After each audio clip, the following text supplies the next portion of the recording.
Hey computer, let there be light. Okay. How's it going again, everyone?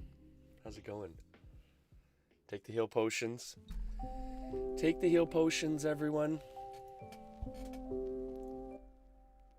That's what you came here for, right? Heal potions. Potions galore. Make sure you take an RGB potion while you're at it as well, right? Take the RGB potion with you. How's it going, everyone? Welcome back. Figured we'd do some taming today. I've got my second tamer all built up, and I realized I don't have any dragons, or not really enough dragons, because I still want some dragons in the stables for when guildies make it to the skill level. Usually around 95 is when I start giving people dragons. So I wanted to make sure I still had enough dragons in the stable and to give to my new tamer. So without further ado, we're going to get to taming some dragons here, folks. UO Renaissance is a little bit different than other servers I've played on. Peacemaking is not as effective for taming as it is on other servers. When you are trying to tame one of the animals, or one of the dragons, one of the higher end ones anyways, dragons, oh, looks like there's someone here maybe? Yeah, when you're taming dragons, nightmares and stuff like that, you will actually get, you'll actually break the piece or the paralyze with the tame itself. So in most cases, you'll have to use a paralyzed field. But my normal taming spot is taken by someone hunting right now. Go figure. So I don't know if we're going to be able to do some taming. I don't really feel like taming in to start. I don't really like taming there. Usually my normal method of taming is I just drag the dragons out here, off to the right hand side, over to this field over here, and I usually just start taming them over here. I mean, I've got a really cheap trick where I'm friended to this marble house here as well, where I can come in here, ban them, and not have to worry about melee or anything like that, but that's really cheesy. I don't usually like doing it that way. I know the tamer in here. Maybe he'd be nice enough to let me drag one out here just to kind of get this done here. Let's see here. He's a pretty decent guy. I've already rezzed his dragons a couple times today, so maybe he'll let me tame one.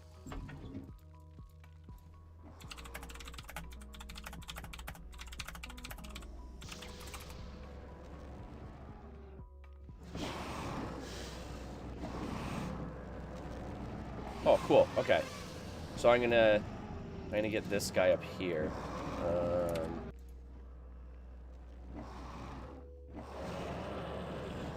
Get this guy up here, so we'll get this guy going.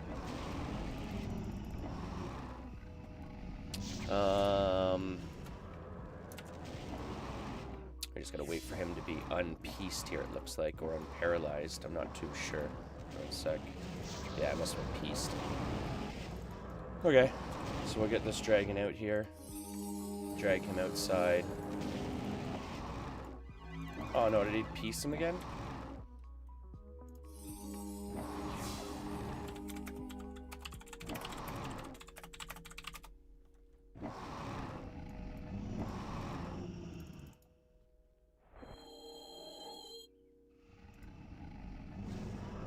Alright, so we're just gotta wait for this guy to become unpieced here.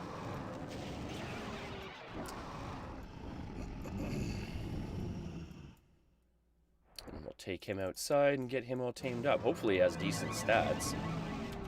We won't know for a couple of seconds here. Oh. Get this guy invised here. Oh. There we go. There we go.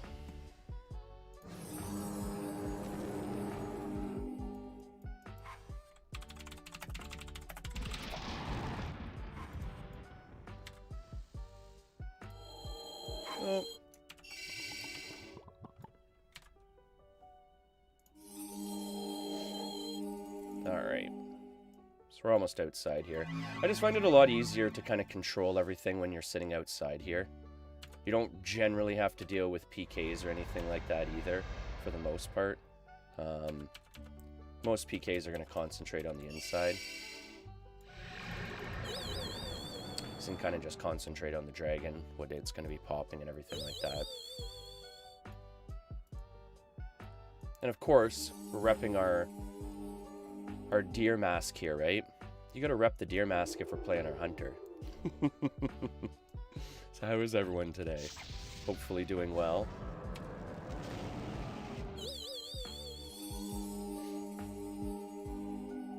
Alright. So this would be a good spot.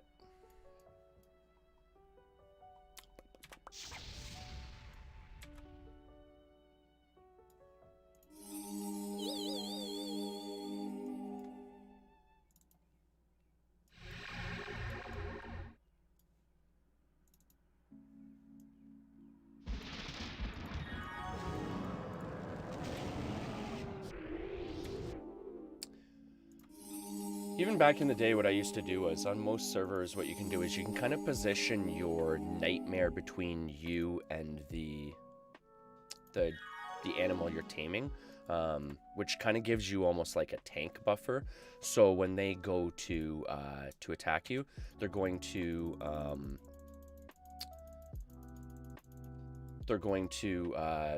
aggro on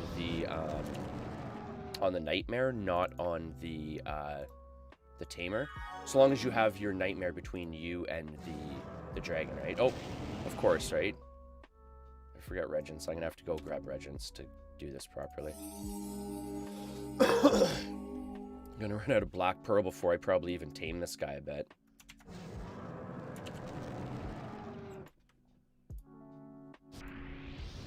But yeah, pretty much all you're doing is really just working yourself backwards, throwing up paralyzed fields between you and the target as you're taming it, because unfortunately, as I was saying, you can't piece the higher end tamables on the server and have them just sit there idle the whole time you're taming them. The tame will actually break the piece. So you do have to use paralyzed fields or paralyze itself, or you can have a second tamer with you that has peace, and then once you get the tame attempt, you can piece it that way. But that's, I don't know, that's really, you got to have some really good timing doing it that way. So I prefer doing it this way. Okay, 1 second. I'm gonna go back to the bank here, grab some more pearl.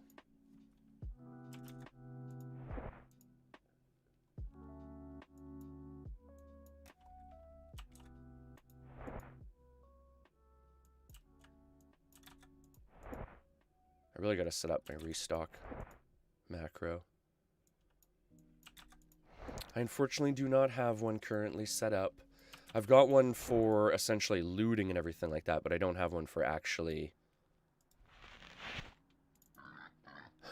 restocking.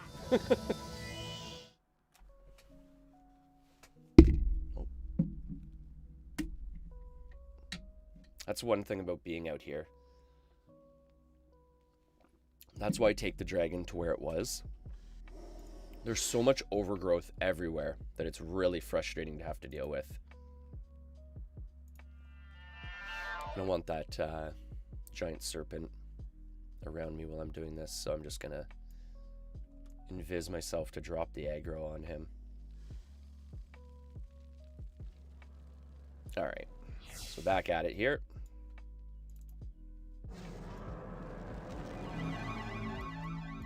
Even a lot of times what I'll do too is, oh yeah, dragons teleport on this server too. I've been on a lot of servers where they don't teleport, but they do teleport on this server, so you gotta be pretty on your toes about that.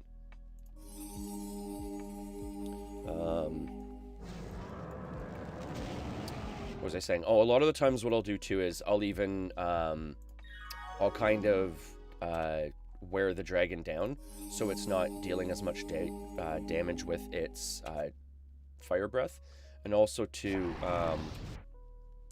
I will usually get the dragon to waste its mana too. And then it's a little bit easier that way too, so it's not casting as high as spells on you and stuff like that.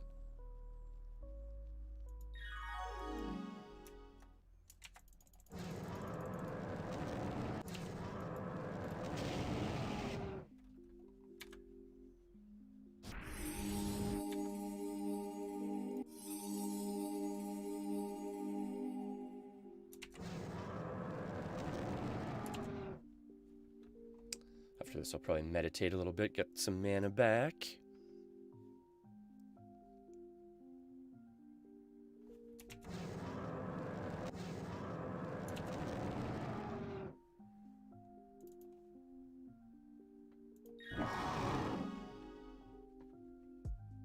Try to get back through the field there at least.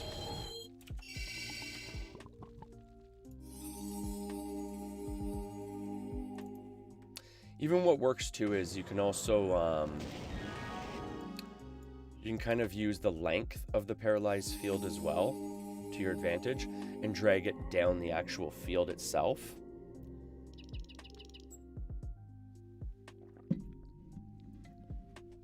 I don't need to worry about that as much because I do have meditation.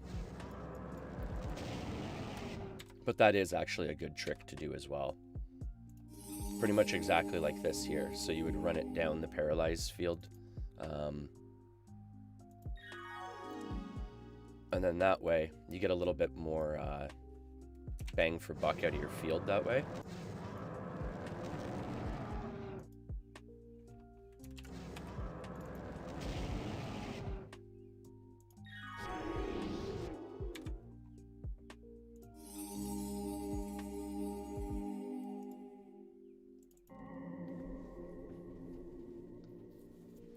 Not the most super exciting thing here, but if I die, it's going to be pretty funny.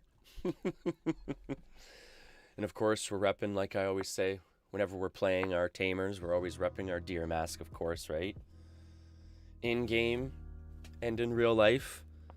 Good morning to everyone, by the way. How is everyone today? Hopefully everyone else has their dragons tamed at home.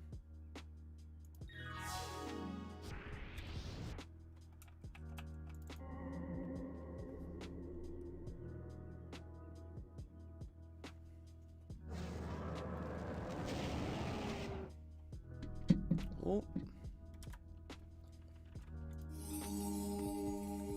I just finished my second tamer, so I want to make sure that I've got enough dragons to go around between my guild, between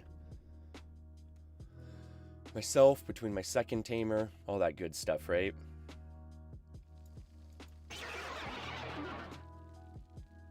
Oh, he's a sneaky guy. He'll go around it.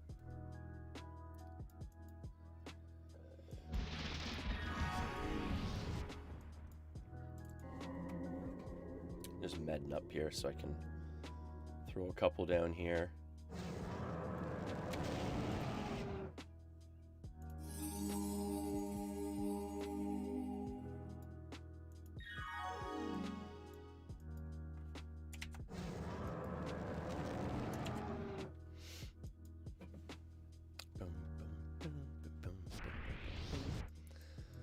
And we got factions starting up here very shortly. Factions are already happening on this server, but they're getting ramped up. They've got new faction bases. Oh, that was too close to me. They've got new faction bases coming out and everything like that. It should be pretty cool. So it looks like he's pretty much out of mana at this point.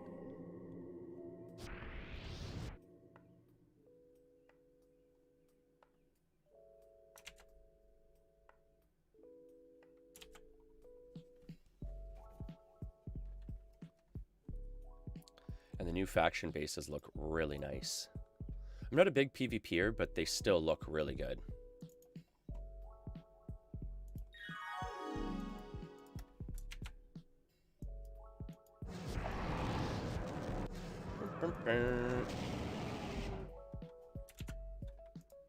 Was that just me, or did anyone else kind of jump there when that dragon just lunged at us there?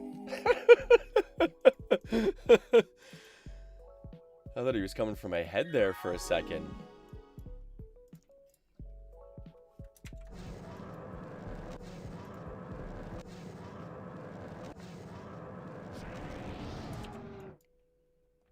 It's one thing I wish that the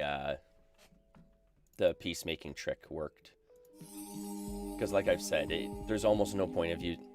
Did I not grab ginseng?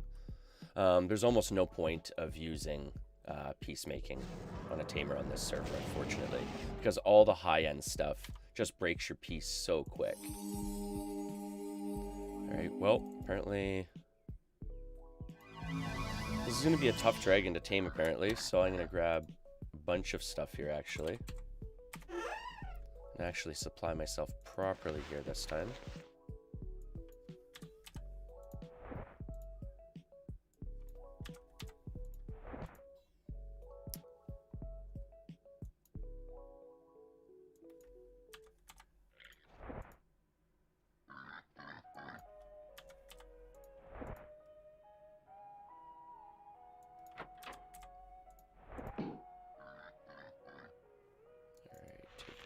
Potions.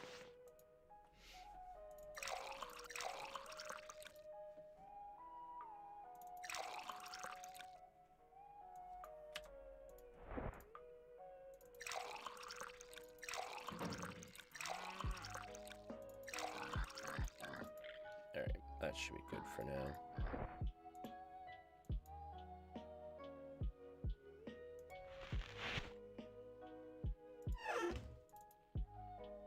Alright, let's get this dragon tamed finally, shall we? This guy's stubborn. He is stubborn. I used to always think back in the day that, like, dealing damage to them kind of actually helped you with your tame chances, but I don't think that's actually the case. It does help for you know, damage mitigation and stuff like that, because essentially you don't have to worry about as much fire breath, because as far as I've always understood, fire breath is based on their health, like their current health. So the less health they have, the less damage their fire breath deals. And correct me if I'm wrong, because I'm not sure if it's based on their I'm not sure if it's based on their raw strength, but I always thought it was based on their actual health. So, for an example, he's going to keep doing around 40 damage per fire breath because he's at full 800 hit points. But if I was to wear him down a little bit and pop him down to, you know, like, say, 100 hit points or something like that, if I'm not mistaken, I think his fire breath would deal a lot less damage. But again, I could be wrong on that.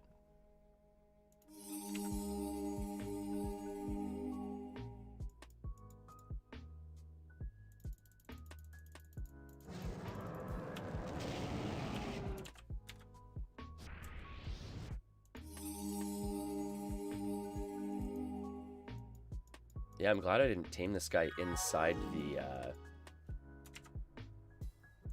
the temple. That would have been really frustrating. That's why I do tend to bring them outside here. Really? Apparently I clicked on myself there? That was some weird targeting for the paralyzed field. It wasn't even in the direction I was facing either.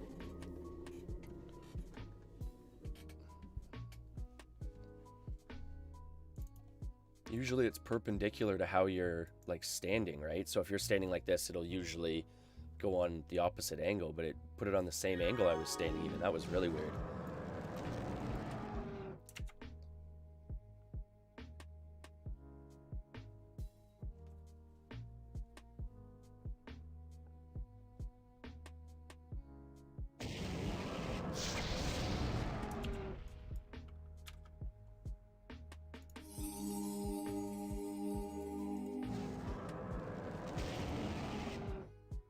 Come on now.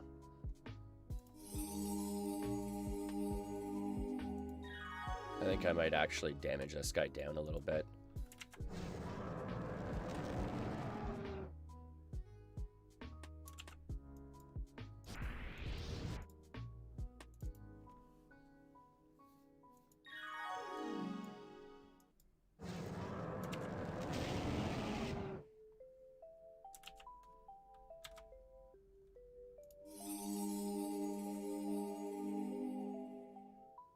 This guy's just taking so much to tame. You'd almost think this was a white worm or something.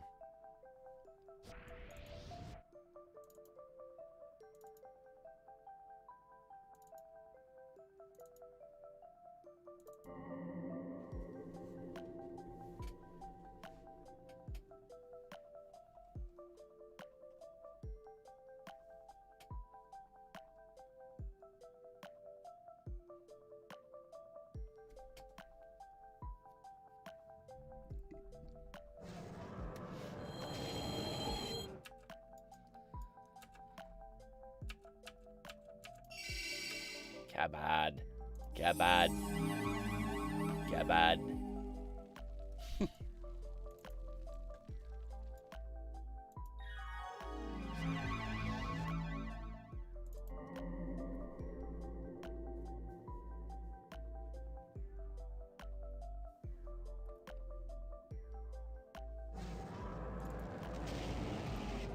Hey, Absolute, how's it going? Oh, and of course the stats on it are just pure poop. That would go figure for the amount of time that we're investing in this, right? How's it going today, Absolute? How's your day so far?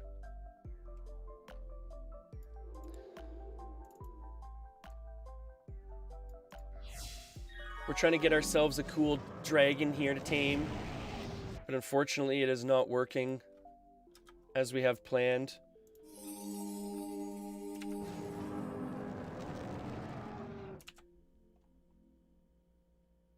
Oh, I'm sorry to hear that. That seems to be going around a lot, like even if it's not like COVID or whatnot.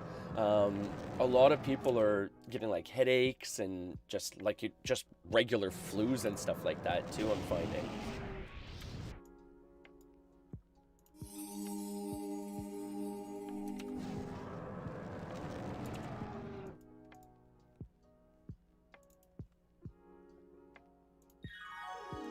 Well, hopefully you feel better. Make sure you get rested up today. Another fail. Holy jumping. This is one of the most stubborn dragons I have gone to tame in quite some time.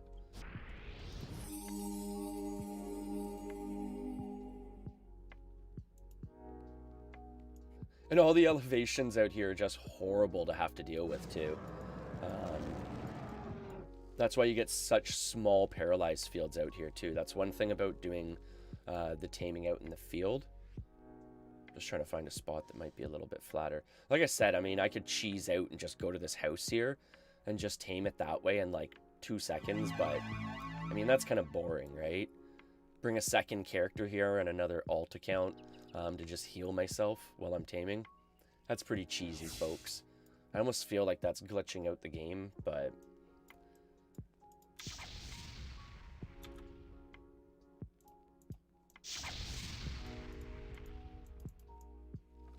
Oh.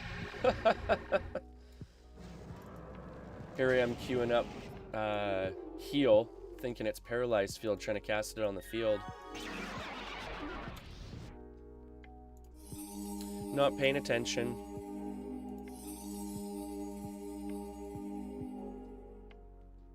Oh, okay, that's good, yeah. Yeah, like I was saying, it seems to be just going around in general, like, you know, regardless of COVID or not, it's just, you know, people are going to get sick, right? Just make sure you get rested up, drink plenty of fluids, get your vitamin C, right?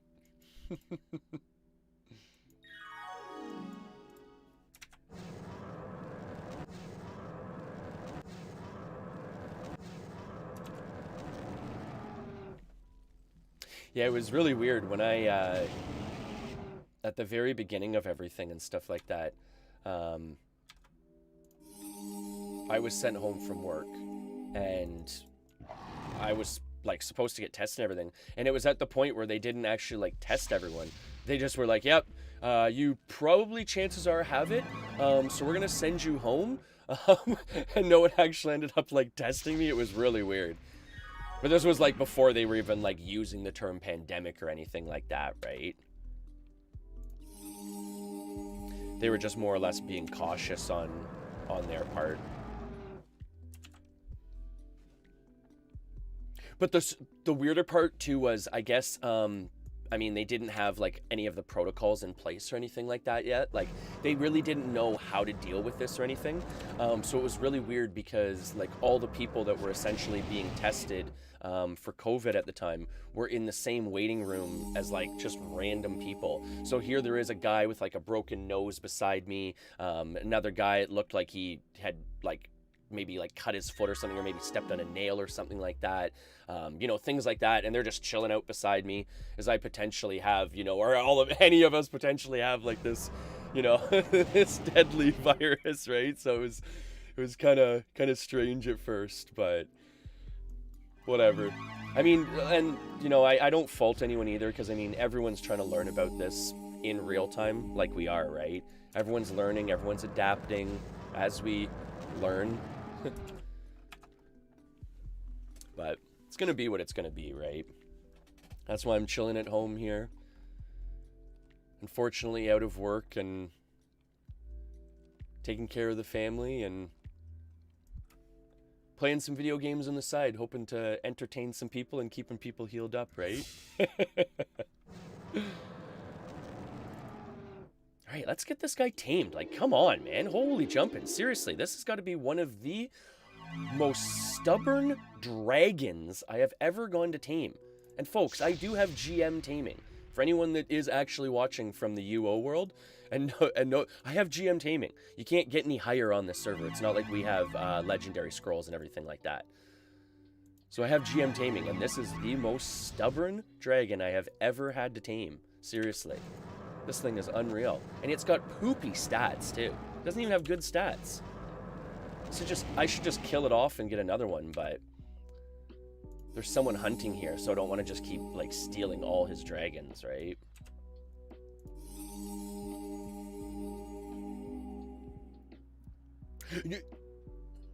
Oh, on this server, I guess technically with items you can get higher, because there's what, like, I heard, it was funny too, because I pick a female tamer every time because of unicorns, but apparently on this server there's a bra you can pick, which increases your taming. So I mean, it's an advantage to be a girl tamer on this server. And then I guess there's the Mask of the Wild as well.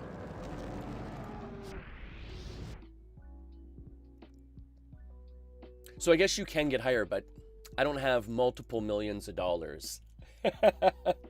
I don't have multiple millions of dollars, unfortunately.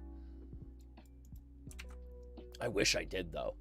I mean, I don't get me wrong. You know, I have to count my blessings. I'm doing pretty well for myself. Actually, I was lucky enough that recently I won a raffle by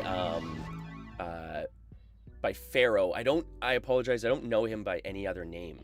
But Pharaoh, Pharaoh from Discord was nice enough to do a raffle recently.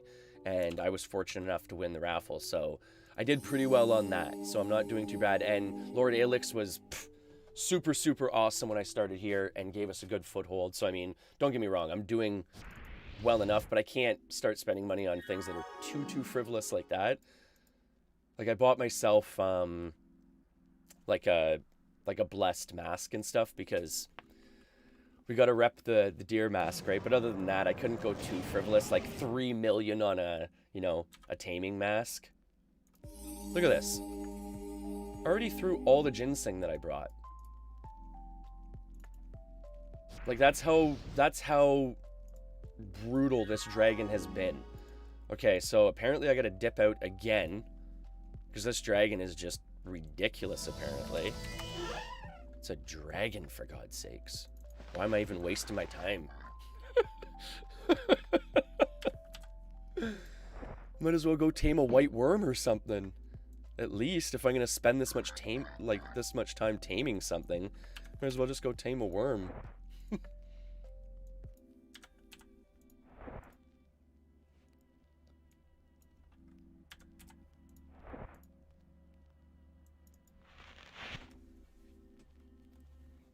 Oh, Sorry.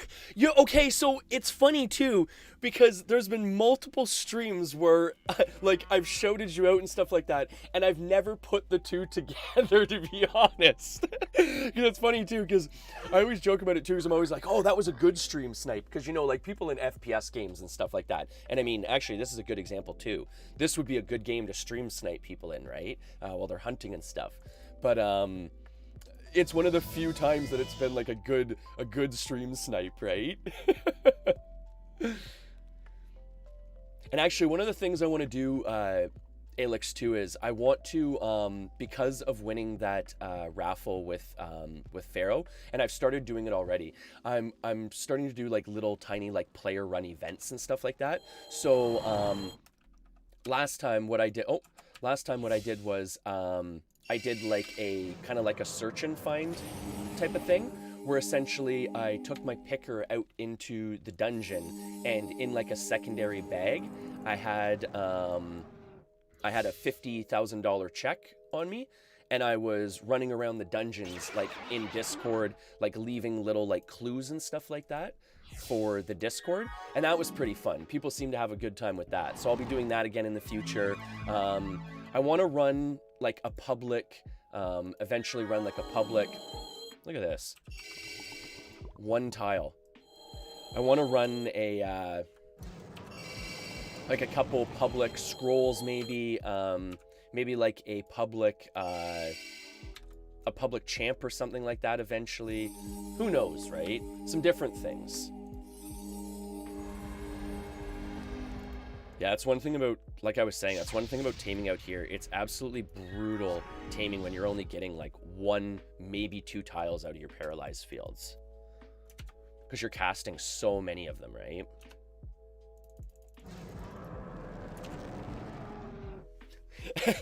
And never a problem for giving an awesome person a shout out, Alex.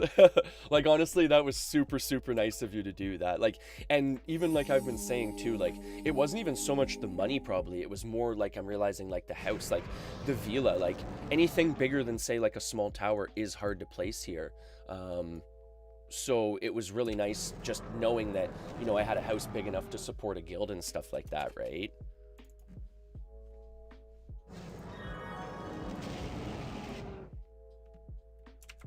Yeah, look at how, oh man, this dragon is seriously just brutal. Like, this is the most stubborn dragon I think I've ever gone to tame.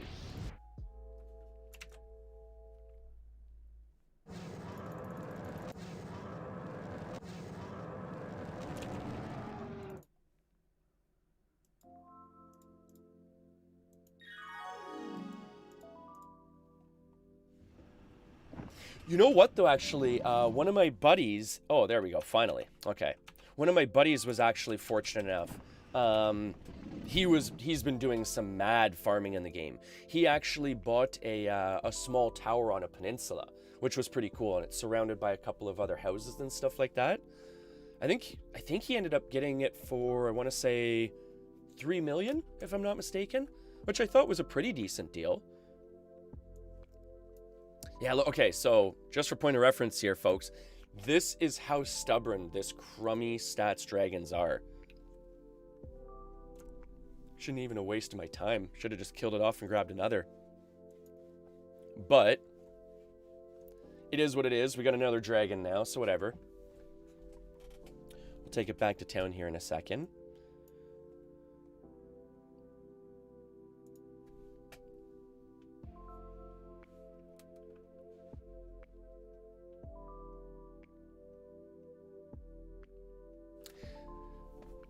Yeah, it's weird though too. I have to admit, it's almost unfortunate that they give all the players, speaking of houses and stuff like that, it's almost unfortunate they give all the players like an individual house themselves. I kind of wish it was 1 per account, because the fact that you can have 3 accounts, like 15 plus characters, I mean, it really kind of shuts down the housing market, right? 1 per account, I feel, is probably enough. All right, so let's take this dragon back to town.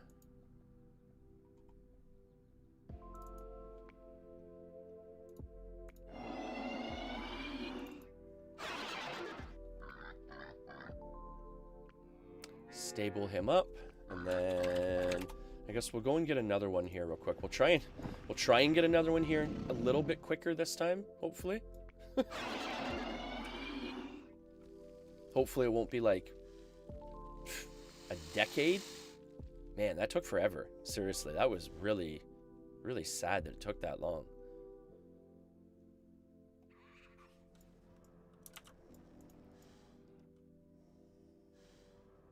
Alright, so it doesn't look like there's anyone hunting anymore, so that's good. So I don't have to really, like, worry about it anymore. Oh. I want to run that way yet.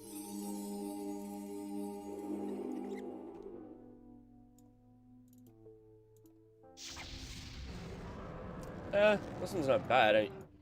He's got max hit points, but he doesn't have max stat or max strengths. So, whatever. It's better than the last one, that's for sure. Better than the last one. Oh, he's still just hanging out there.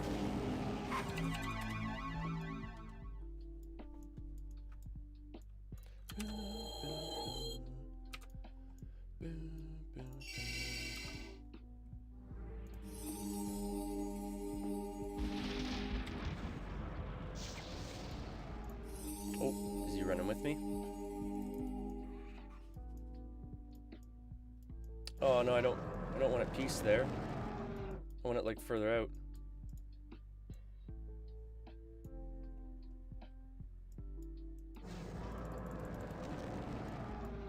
Yeah, I want it further out. Hey! Hey! How's it going, Paul Sass? I just like saying the name. So how are you today, Paul Sass?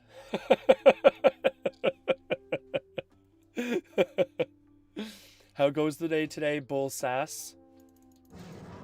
Alright, let's get this guy a little bit further away from the entrance here. Coolio. Coolio. Coolio.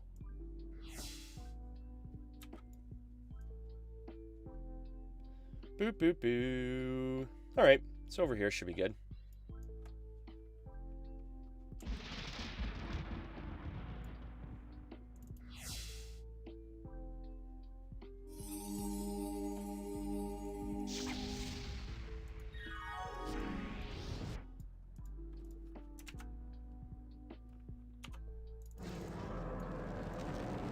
Watch, this guy will tame in like 2 seconds. That'd be awesome if that were the case. That would be amazing. It's not going to be the case, but that would be amazing.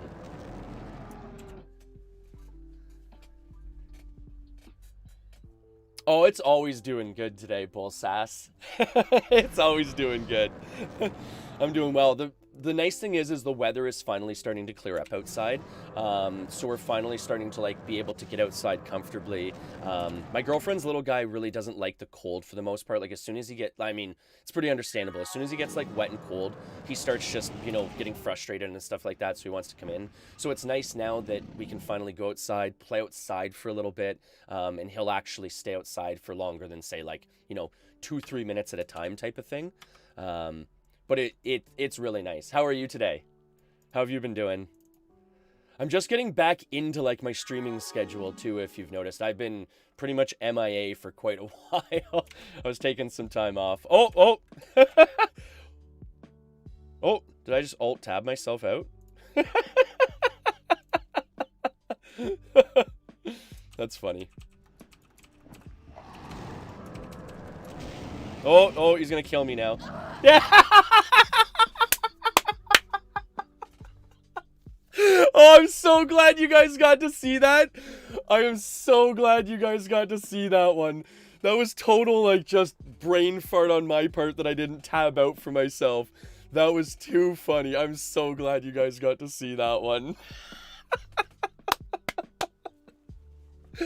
Oh my god. Newbie problems, right? Newbie problems. Oh, that was so funny.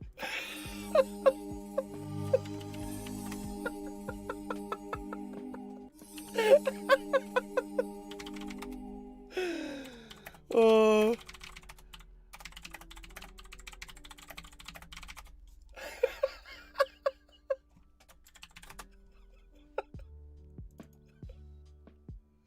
Oh, that was awesome. Oh, nothing but good times here, right? If anything else. That was too funny.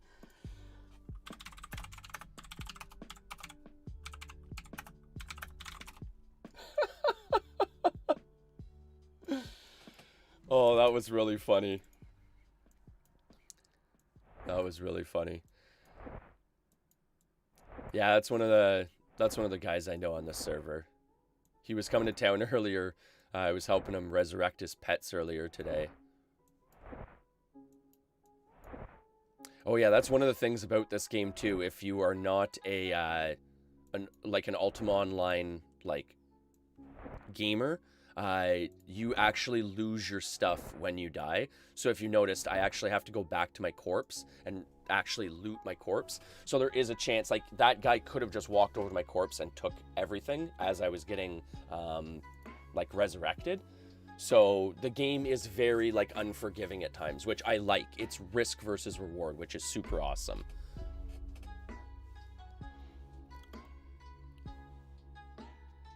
You know, and that's a thing too, Pulse Sass. It's not even so much like, you know, like one of those things for us or anything like that. It's just, it's almost necessary for him, right? Like even my girlfriend and I have been joking, like normally he is not the greatest sleeper. But the last couple of days, it's been like the only time where, you know, like he's been falling asleep, like as soon as we put him to bed, and he's, you know, going to be sleeping in for probably at least another hour here almost. So it's really nice that way. Whereas throughout the wintertime, because we were stuck inside, he was just kind of relaxing on the couch most of the time, watching, you know, YouTube or whatever like that. You know, it was really hard on his schedule and everything. He wasn't burning off enough energy. I mean, I would try my best to burn off all his energy, but, you know, it's hard burning off a 4-year-old's energy, right? Even being me.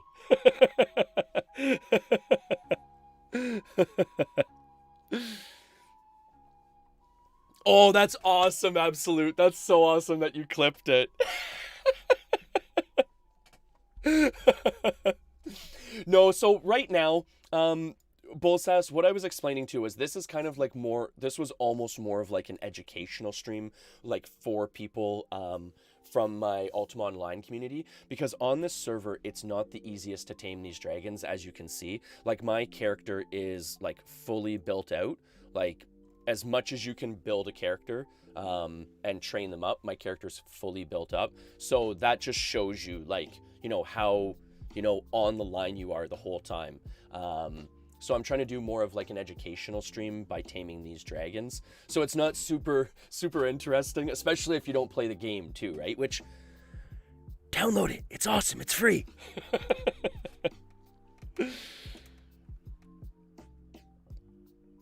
Oh yeah, 4-year-olds are full of energy.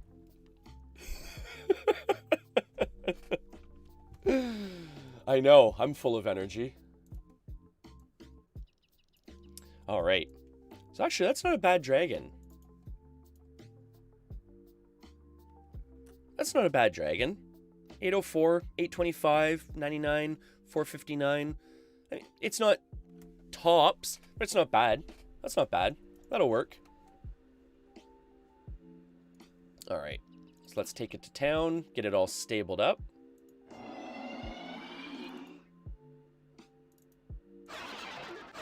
Oh. Just misclicking everywhere today here. So, Bull, what this is too is like, this is a super old school like MMO, right? Like, this is kind of like the great grandfather of games like World of Warcraft. Like, this is before EverQuest, if you ever heard of that one. Things like that, right? So this is played simultaneously by everyone playing it almost at the same time. So that other person was another person in the world. 1 second here, I'll just to show you here. Oh, and it's really old school. Like, most things are still like type commands and stuff like that. It's all chat commands and everything. But if I go into the main, like the main city here, see, like, all of these people here are all like actually like people from around the world, right? These people with the green names here happen to be like my other characters, but all these other people are other people actually inhabiting the world. And the cool part about this game too is the PvP system in this game is really neat, because it's like obviously medieval based, right? And around that, there's what's called a faction system, which would be like modern day, like battle royale, PvP type of system. And below that is like there's actually an economy based around it. So you can control cities. By controlling a city, you can control the economy in the city, try and drive more people to the city. It's a really neat game that way. It was really revolutionary in a lot of different aspects for the different mechanics it offered to different games at the time, obviously, because it came out in, what, 97? So, long time ago, right? Yeah, it's kind of neat too, Bull. Like I said, like it's really neat too, because why I like it for like one of my community games is because virtually anyone can join in. It's available on mobile devices because it's so old, right? Like it was built around single core megahertz computer technology at the time, right? Not gigahertz and terabyte, type of stuff, right? I don't know that one. Shut up, computer. Shut your mouth. But it's neat because it can be, like accessed by anyone. It's free to play, free to download. There's no monthly subscription fee. Oh, here's another guild member here. So for an example, like this is actually a member, if I'm not mistaken, that I think joined the server from watching my streams, if I'm not mistaken. I'm going to have to ask them because I had a viewer and then all of a sudden they started like joining my server with all these different names that were similar to my Twitch viewer. So I gotta ask about that. But yeah, it's really neat because it can be accessed by anyone virtually. And because of the requirements for download, you can play this game on virtually like a potato computer, right? Like I literally have three different versions of the game running at the same time. Like all three of these characters are all sitting here, all playing at the same time. And it takes like less resources than like running, like Disney Plus and streaming, streaming an HD show, right? So it's kind of cool that way. I like it for that. It's Frank in here. It's the ghost. I'm telling you, like the random door. You get random little little blips of tech problems and stuff like that. It's Frank the Ghost, I'm telling you. For anyone that has been watching for a while, we have lovingly named the Stream Shed Ghost Frank after the Donnie Darko Ghost, which is one of my favorite movies ever in time. But again, for anyone new, this is my stream shed. We are out back of my house right now, everyone. So we get a lot of like little weird blips and stuff like that, but a lot of the times the computer likes to listen in on our conversation, so I have to tell it to shut up. You know what? I think it is a shed thing, Bull Sass. I think it is a shed thing. Because I experience it all the time, and it's super weird. And the strangest little things, like even, well, I mean, I think it was the weather, but power outages throughout the wintertime, weird little noises. It's super creepy at night. But is it not so nice? What type of roof do you have? Like, is it so nice to just sit out in, like, the stream shed in a rainstorm or something like that and just listen to the pitter-patter on the roof? Like, I almost, like, one time I have to, like raise my mic to the roof or something and turn off all the other sounds and just have the audio capture on and do that. I think that'd be super cool.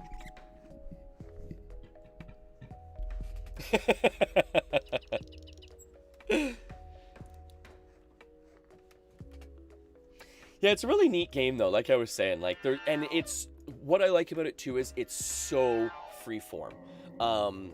It's very sandboxy in terms of how you want to play, what you want to do in it. Actually, you know what? One thing I'll show you too, because I think, in my opinion, this is probably one of the coolest aspects to this game, that to this day, in my opinion, has not been replicated properly.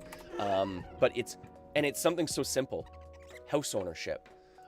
You can own houses in this game, and for one, it makes sense to own a house, and two, it's cool to own a house because you can decorate it, you can put it on display for people running by randomly in the world. One second here, I'll show you my house, which isn't amazing because I'm relatively new on the server, but then I'll show you like around different houses because some of them are incredible. But like this is my house.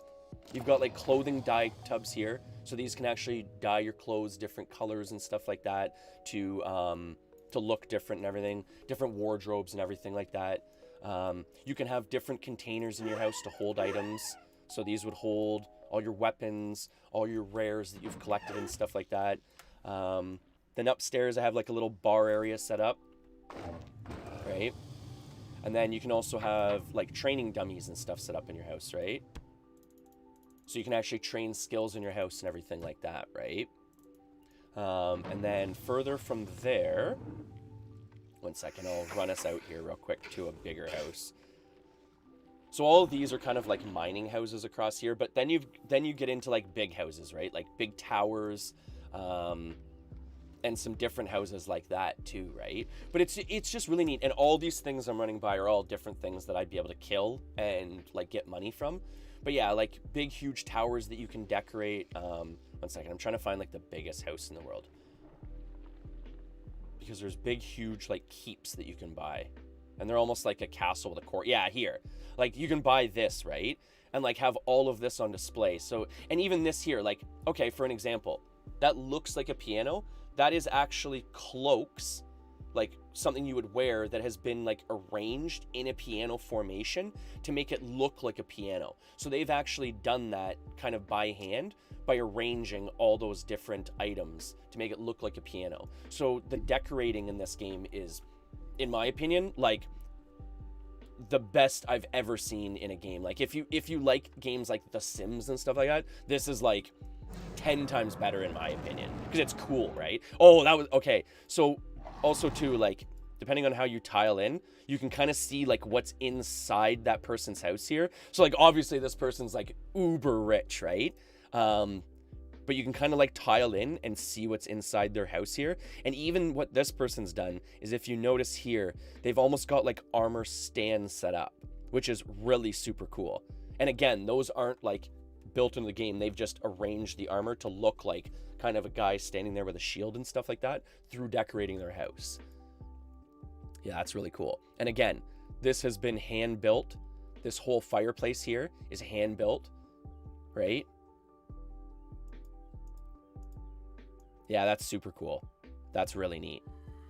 And then the rest of their house here. Yeah, it's really neat, the different, just the different things you can do in the game and stuff like that.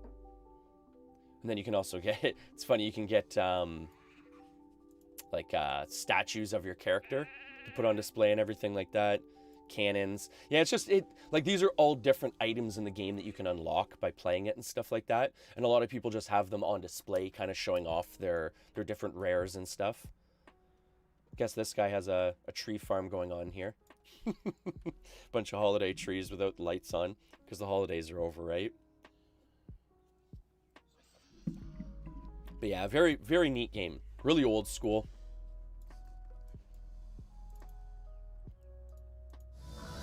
And like I was saying too, it's kind of neat too for viewers to join in and stuff like that, to be able to play alongside other people, other viewers, and it's neat too because we all have like a guild. So all the people that join up are all part of like the spiritually initiated. So we're all part of like a group in the game. Like if we want to, we can all dress the same, go do events together and stuff like that. It's kind of neat, right? And everything's pretty much player driven. And what have you been playing recently, Bull? Is it still a lot of like Call of Duty and stuff like that?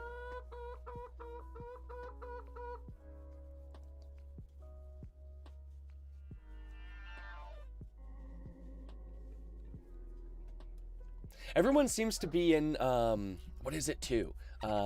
Is it 7 Days to Die? The one horror game where essentially, it looks like it's from the creators of Left 4 Dead. But it's like the escape game where you're trying to escape the different like serial killers and stuff like that as they slowly like hunt you through the different maps and stuff. That game looks really fun. Yeah, that's the one thing. There is a lot to do in this game, right? Like I've been playing this game on and off roughly since 1997, like when I was like a kid myself. And there's still things that I am, you know, slowly learning about, relearning, different things like that, right? So I mean, there is a lot to learn on it. But at the same time too, it's one of those games where you don't need to know everything, right? You can just jump into it and just have fun. Even what a lot of people like doing is virtually this. They like to just sit around the bank, almost use it like a virtual chat room, right? Maybe you leave town every once in a while and maybe go kill some, you know, a little bit of this, a little bit of that. But even what my sister used to do was she used to pretty much use it as like a virtual chat room. She'd sit at the bank, she'd socialize with people. If someone happened to drop something, she would pick it up. You know, things like that, right? Oh, and the other thing too is there's a really neat crafting system in the game too. So when I was explaining the skill system, when you reach 100 skill points in a crafting skill, you get to tag your items that you've made like with your name.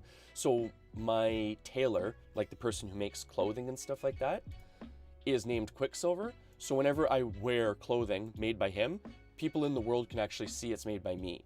So again, like what you can do is you can open like a store in your house and have like a vendor mall like in your house, like a little, like a shop almost, right?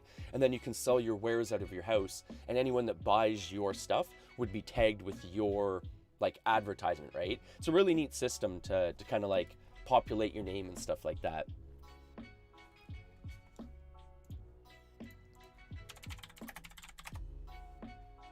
Yeah, Warzone. Yeah, it's so popular. I have to admit, it's one of those shooters I find myself I can't get into. And I know this is such a weird way of looking at it. And I told my girlfriend this and she just kind of shook her head like, "Oh, whatever." But I can't play games that are like almost too realistic, because it's that like split second of morality when like I see another like human character where it's just like maybe like an outfit change or something like that, where I'm like, are they on my team? Are they not on my team? Oh, they're another human being. Maybe I shouldn't shoot them. And then by the time I've, you know, like gone through all the considerations, it's too late and I'm dead. Whereas when I'm playing something like a Halo or something like that, where it's just like, okay, I'm a human, they're aliens, shoot the aliens. I'm generally better with that.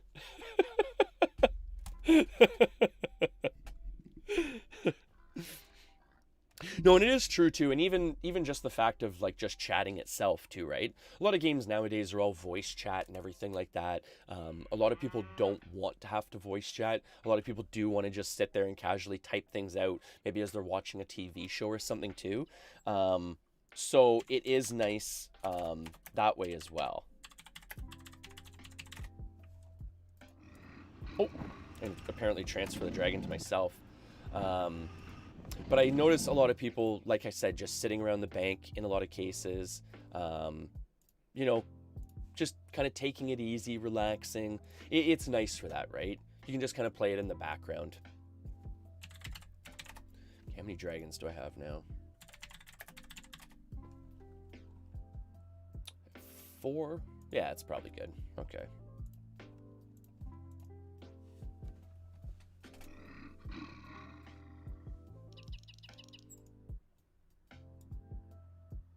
Yeah, yeah, lots of dying. But the one nice thing about it is, with the introduction of the gulag and whatnot, like that's a really neat system to have, to at least give you that little bit more playtime, and give you a second shot to get back in, right? Because even when my nephew and I are playing, say like Fortnite or something like that, a lot of the times, because I'm not the best Fortnite player because I play so like randomly and sporadically, it's nice to have play modes where there's more uptime, right? To at least get you engaged in the fight more often and stuff. I am Mester, thank you so much for the follow. How are you today? And oh, I'm gonna make sure. Did we give you a healing potion? How are you today? Gotta keep people healed up, right? That's what we're here for, keeping people healed up. We're just kind of doing a pretty relaxed session today. Just a little bit of chatting, a little bit of taming, a little bit of this, a little bit of that. We're still getting set up on this server, by the way. Are you a UO player? I am Esther? And if so, what server do you play on? Seems to be a lot of people playing on UOF and UO Outlands these days. UO Outlands seems to be like the most popular one. For me, it was just way too different. I'm an old school guy coming back, so this was like, I've said it a million times and I'll say it a million more times. This is the mac and cheese of UO for me. I came back, it was comfortable, I knew what to do. You know, there's still some custom content where I haven't played it before, so I can still experience some new stuff, but this was definitely prime time for me. And I got my elite tamers here. Look at this. Look at my dream team of tamers here. Oh lordy. Lord, look at old Tremmy. Look at old Tremmy Healzonu, eh?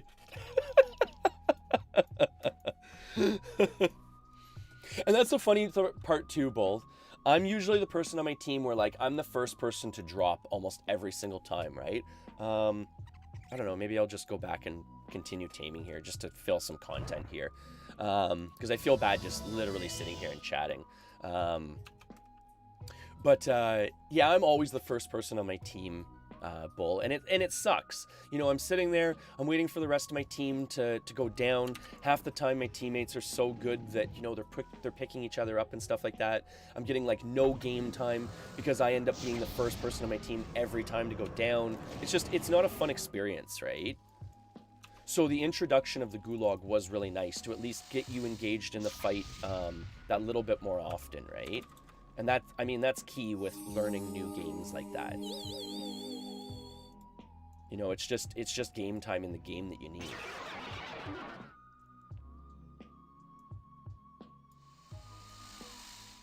Log more time, get better, right? Practice, perfect, perform, right? Because even the timing of different weapons, the recoil of weapons and stuff like that, mechanics, and even mindset too. I find mindset in a lot of games is the biggest thing to overcome. How people are going to act and react, right? Fight or flight type of things. But yeah, it's never fun just watching your teammates from the beginning of the game. That seems to always be me in those games.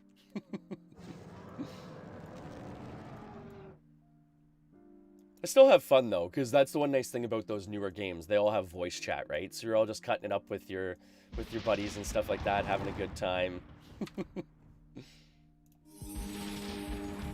It's all good fun.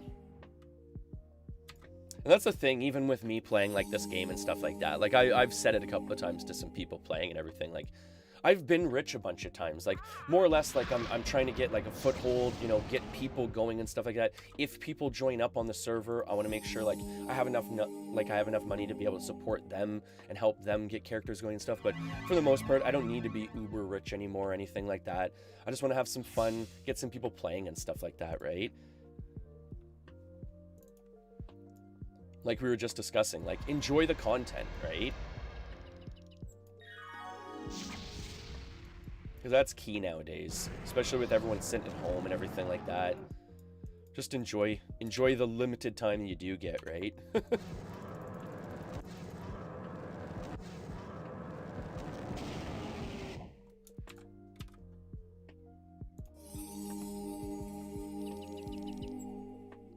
And the great thing with this game is you don't need a GPU to play it.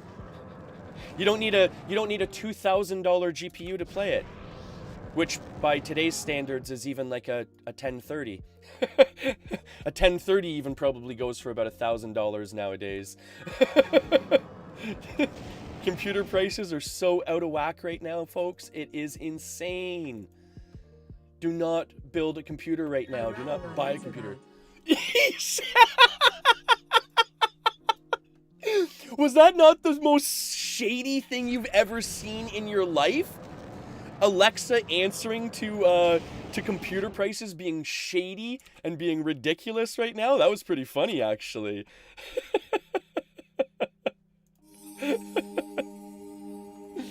Oh, I am Esther, a fellow SAS member. That's awesome.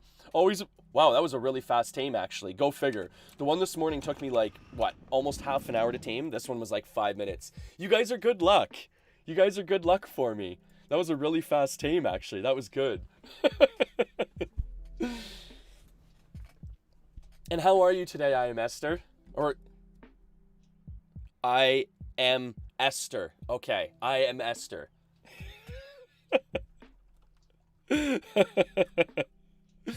Yeah, it's just, it's unbelievable right now, because even a lot of people have been asking me and stuff like that, like, for one, most common tech question always is from my gamer friends is like Xbox versus PlayStation. And the only way I can answer that is, where do your friends play? Are they on the PlayStation network or the Xbox network? Because for the most part, it doesn't really matter other than exclusive titles. Other than that, a lot of people are like, oh, well, how much does it cost to build a computer to beat a current system right now? Astronomical amounts. Buy a system right now if budget is even remotely a concern for you, because you're not going to come close to the performance of the new systems with a computer, unfortunately. And that's the first time to say that in a long time, because normally it's cheaper to build a decent budget computer than it is to even buy like a game system, right? You'll get more performance out of the computer than the game system. But starting to jump too techie here, right?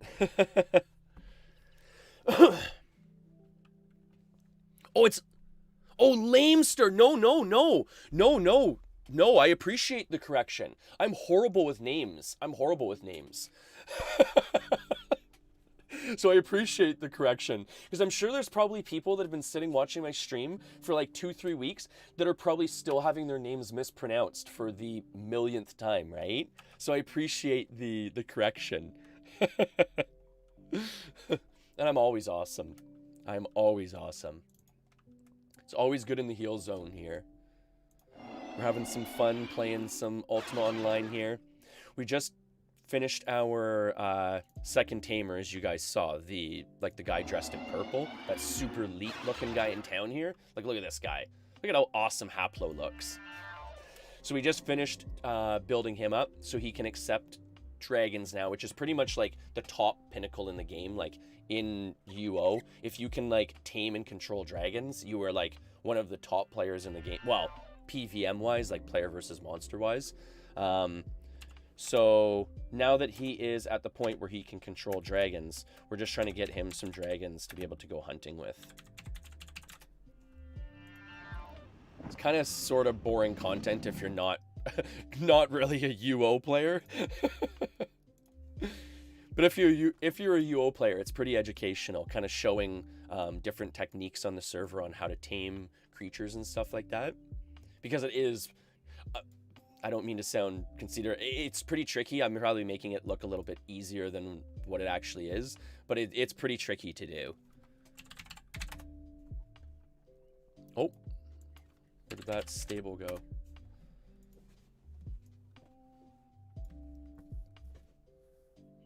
Yeah, it's personal choice. Personal choice. One prefers Xbox, the other's PlayStation. Does depend on friends too. Yeah, I think personally, I think friends is the biggest driving force in my opinion. Like if you're an online gamer. Second would be your exclusive titles. And then third, in my opinion, in kind of a far and not really important position is performance of them, because realistically nowadays the performance is so tight that you're splitting hairs, right? There's no point talking about performance of the two systems. They're both pretty much made by AMD internally. So again, it's like televisions. They're all made by the same person. They're just rebranded, right?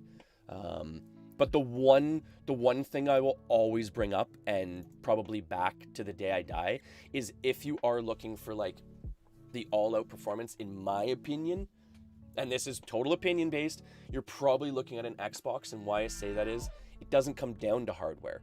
It comes down to software and developers. And what I always bring to an analogy is it's like giving a professional race car driver the keys to a smart car and telling them to go around a racetrack, and then giving the keys to, say, a very inexperienced driver, or maybe a regular driver, and even giving them the keys to, say, a Mustang or a supercar almost, right? Who's going to put down the better track times? The person that is professionally doing that all the time, and that's Microsoft. That they develop software, that's their life, right? Whereas Sony does everything. They're a jack of all trades and a master of none, right? So it's kind of that argument in my opinion, but I don't want to get too deep into that. But that is my opinion on the matter. And I will probably fight that pretty much to the death. Plus, I mean, being a PC guy, the integration between Windows 10 and consoles nowadays, it's pretty hard to beat, right? The fact that I can play my Xbox through my like laptop in my house mobile is pretty nice, right? It's a nice feature. And buying games once for Xbox crossplay, right? It's a nice feature too. But those, oh man, the one thing that, but again, coming back to it, the PlayStation controllers. I really do like the PlayStation controllers better than the Xbox controllers. Especially the PlayStation 4 controllers with the touchpad. I have to admit, I don't even know if the PlayStation 5s have it, but that touchpad for typing was super convenient. It was really nice.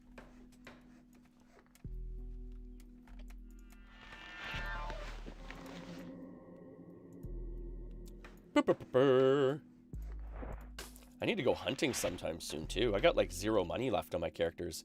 I've been wasting all my money making my characters look awesome. But I mean, look at them. Look at them. They do look awesome. As far as like it's funny too, because if you don't play Ultima Online, you wouldn't really like know the difference between the characters. But again, like these characters look amazing. Like for an example, here's someone else's character's profile. No offense. No offense, Chase. Didn't mean anything by it.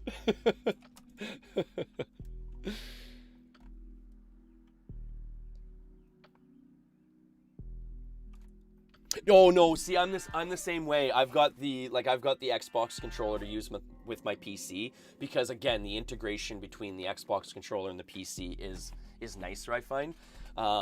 But I've got carny hands. Like, look at these bad boys. Look at these little sausage finger carny hands. I can't wrap my hands around these like Xbox controllers. Like even the original Xbox controllers, those things were a joke. Might as well have given me a full keypad to play with on the the original Xbox controllers. So I like the PlayStation controllers. They're that little bit tighter, I find. But again, that's something that really comes down to personal preference, right? Hand size, button positioning. Because even a lot of people will argue that they like the offset joysticks. A lot of people will say that they like the mirrored joysticks. So, I mean, can't get into that, right? Oh, you have little carny hands too? Oh, sympathy there. Yeah, I got little carny hands. I don't smell like cabbage, I don't think, but I got carny hands. Oh, that Austin Powers. Oh man, that always cracks me up to this day. They smell of cabbage, those carny folk.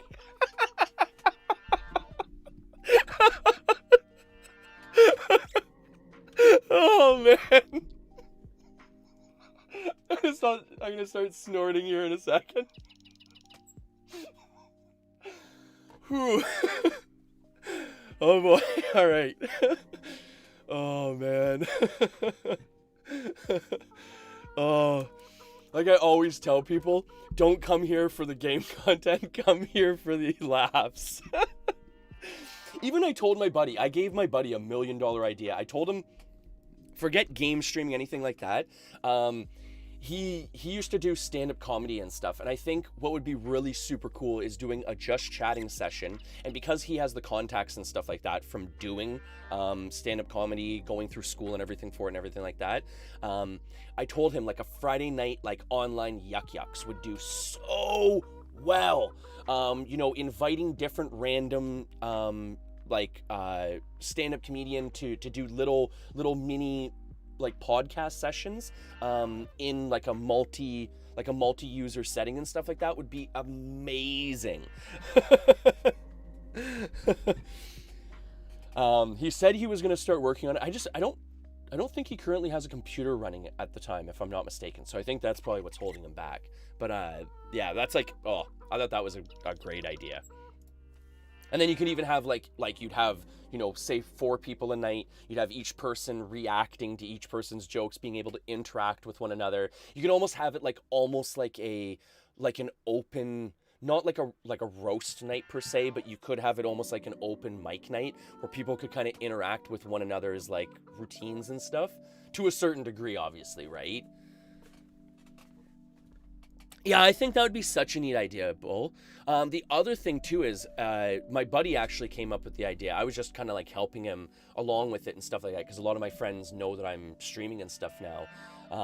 And he came up with the idea he wants to do like a camping content stream. So essentially he's going to go out into the forest, you know, because we're surrounded by forest non-stop around here where we are, right? But he's gonna go out into the forest, kind of like rough it for a couple of days, bring a camera. Some of it's gonna be live, some of it's gonna be recorded content, and then bring in like guest people and stuff like that for different camping weekends and stuff. But I thought that would be really cool too. Yeah, I think the comedy thing would do really well. I think that would do really, really well. You know what? Might as well just keep taming dragons here while I at least fill time here, right?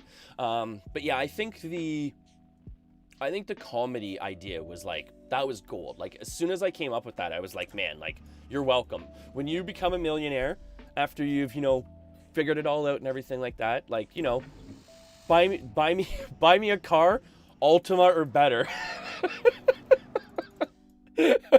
And that's an Office reference. For anyone that watches The Office. So that's when Jim and Pam are being told that their friend is starting the company that essentially Jim came up with the idea for. And he's like, my friend told me he was going to buy us a car. Ultima or better. So I told my buddy if he gets $1 million or more, he has to at least buy me an Ultima or better. I'm not picky. I'm not greedy or anything. I'm cool with an Ultima.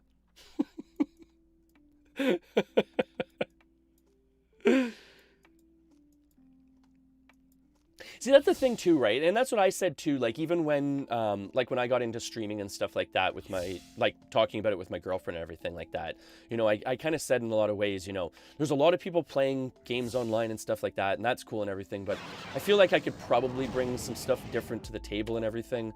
I mean, I'm non-stop energy. I'm non-stop talking. Like, it was funny, even before I had viewers and stuff like that, you'll come in here with, you know, me having 0 viewers and I'll still be chatting away and everything. So, like, that's one thing I bring to the table and everything. And just tips and tricks too was a big thing too.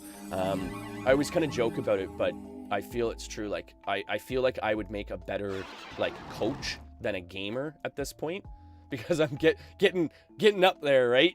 Getting up there, right, bud? So in a lot of cases, I feel like I'd almost make a better coach than I would a gamer. So even in a lot of cases, like when I'm doing my paladins content and stuff like that, I make sure that it's a lot of tips and tricks and stuff like that too, right? You know, different advice, you know, almost virtually narrating why I'm doing what I'm doing.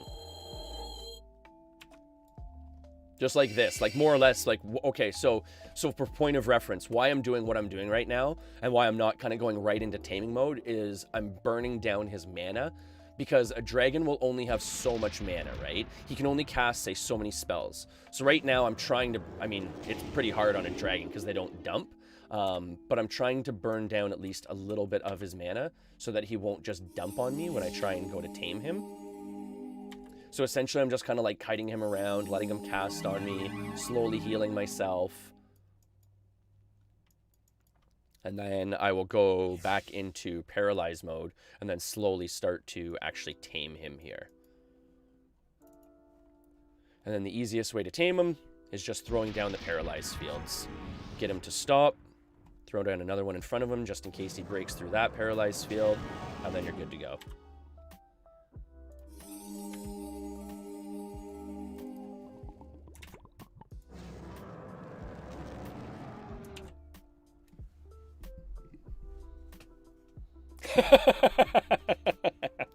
Oh, That's one thing. I've got the gift of the gab, so even, you know, even it's funny with my girlfriend and stuff like that. It's one of those situations where we always joke and stuff like that, you know.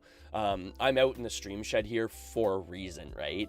I don't stream from my living room or, you know, well, there's multiple reasons. My house is tiny, tiny, tiny. But the bigger reason is I am way too loud and way too talkative to be streaming from inside the house. So I stream from the stream shed here, right? Because I am very chatty. Like I said, it wouldn't matter if I had 100 viewers or 1 viewer, I'd be this chatty regardless. I've been a salesman for too long. I've been chatty for too long. All right, so we're gonna dip out here for a quick second. We gotta go get more regents again. Story of our lives here. So if you haven't noticed, Bull, what you essentially need is you need these regents. I probably pronounced it wrong too. Some people pronounce it like reagents or something like that. But you need these regents to cast spells.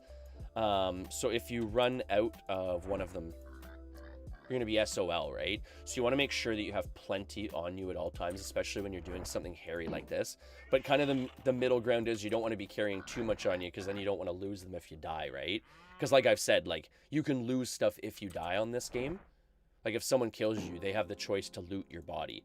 The only thing that won't be on your corpse is things that are blessed. So for an example, like, because my deer mask is pretty rare and my sandals are pretty rare, I have those blessed so they won't go on my corpse. But if those weren't blessed, they would be available to be taken. Or even if you're out hunting, people can kill you and steal all your money that you've been hunting for.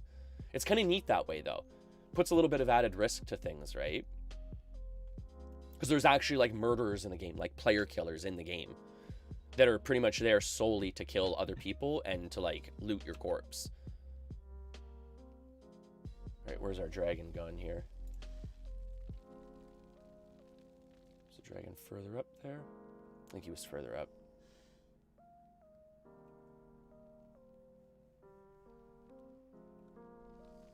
Oh, yep, there he is. Okay, we're good.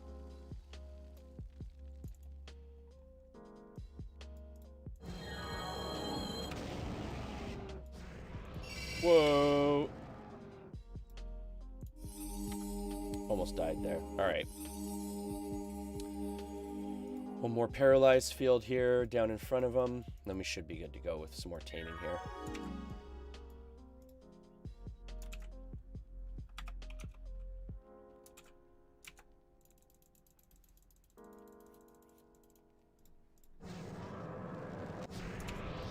Boom, boom, boom. Yeah, this one's a little bit trickier, but yeah, this is essentially the process of taming these dragons here, Bull. And again, like, this is one of the trickier things to do in the game. Like, in terms of skill level and stuff like that.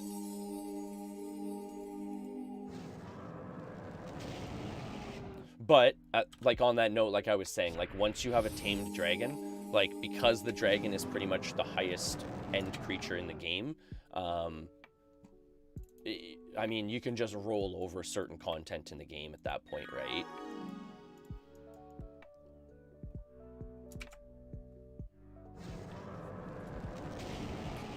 Yeah, they get pretty sneaky at times. They like to hide. They'll try and run away from you. I don't think they like to be tamed, apparently. They don't want to be your friend. They don't want you to feed them and take care of them and, you know, take them on hunts for gold. And I always thought dragons loved gold. Because I love gold.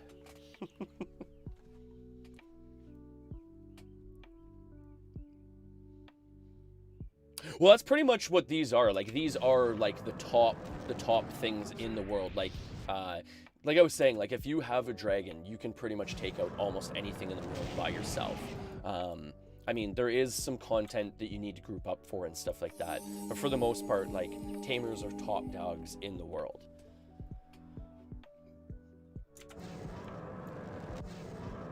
I wouldn't even know, like, what the equivalent would be in a game nowadays, because, like, nowadays, like, they try and, like, balance characters, right? Everything is about balance nowadays. Oh, I'm stuck in a little spot there. Oh, beautiful. I love it when I do that. Yeah, everything's so balanced nowadays, right? Whereas, like, this is coming from back in the days when, like, they didn't care about balance. There were clearly certain characters better than other characters, and, like, a tamer is kind of one of those cases. Because the fact that you can have, like, 2 dragons under your control is, like, massive in the game. Like, there's characters that can't even kill 1 dragon, and you're controlling 2 of them.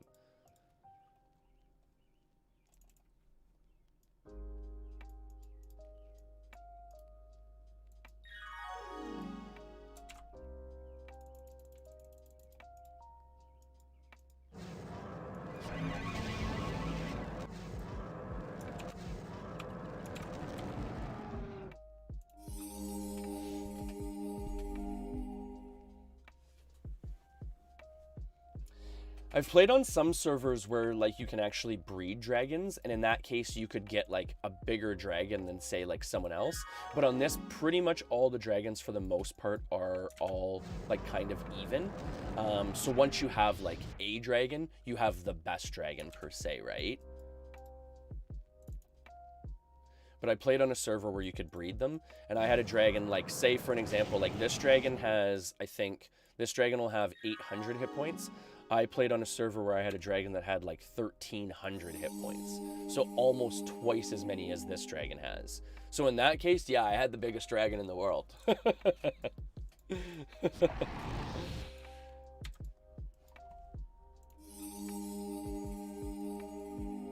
I guess in a lot of cases too, it would like more or less come down to like, you know, the difference between different players at this point would be the skill level involved in their actual gameplay.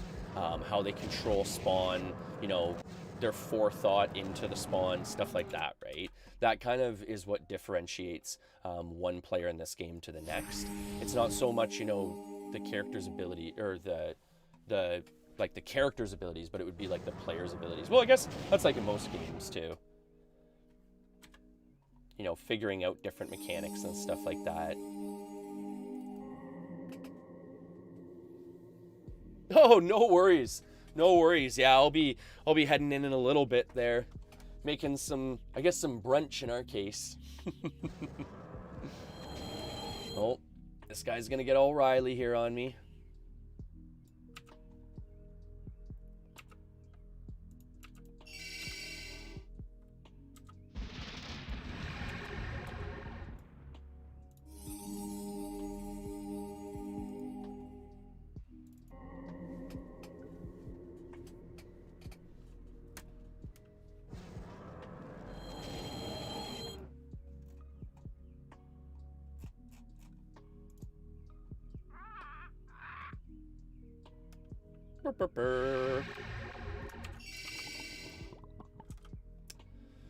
Alright, let's get back into taming.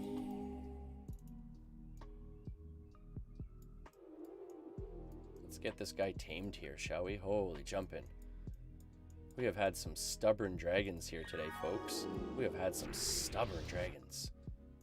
My oh my. That's okay. Hopefully this is a good one. That just means this is a good one, right? If he's stubborn, he's good.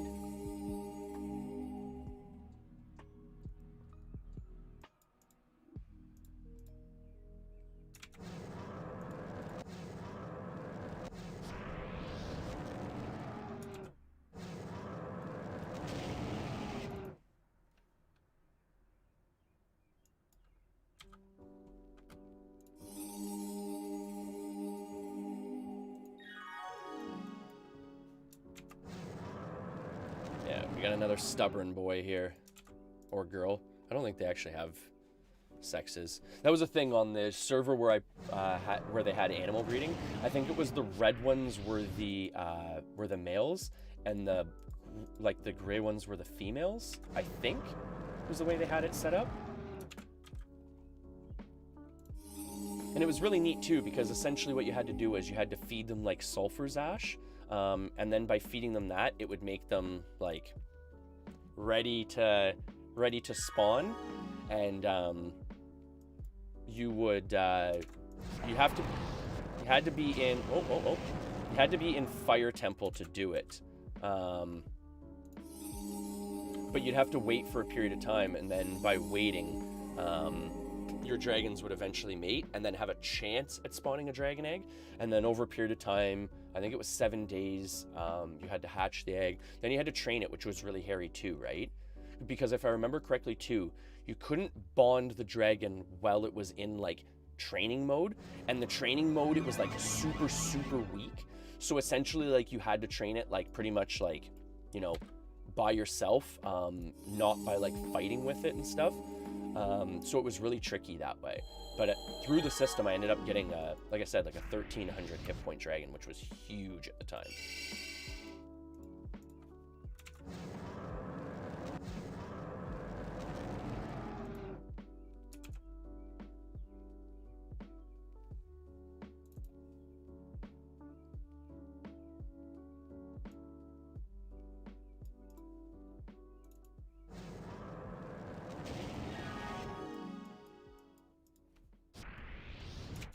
It's crazy the amount that it's taking to tame these dragons. Burr, burr, burr, burr, burr.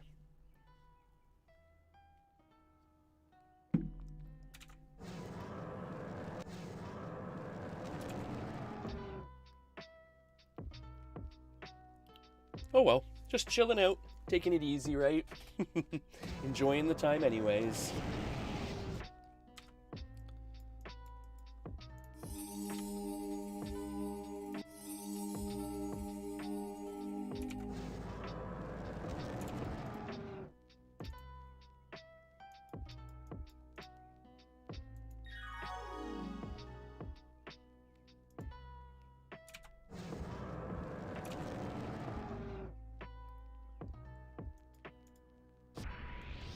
At least, again, if anyone here is from UOR or whatnot, I mean, at least this shows you how to tame a dragon, right? Because that was one thing I was kind of wondering, like, when I came here, I was like, you know, why doesn't peace work? Why doesn't peace work? And then finally, like, you know, I kind of started catching on, like, oh, okay, apparently you can't piece dragons here to tame them. So then started reverting back to the paralyzed field trick and caught onto this, but I know a lot of people seem to be having a hard time with it. Because I see people in town all the time, like, looking for dragons and stuff like that. Losing dragons, so. For anyone watching, this is how you do it. Make sure you're carrying potions on you and stuff like that. Come out properly equipped. Can get hairy at the time, or at times.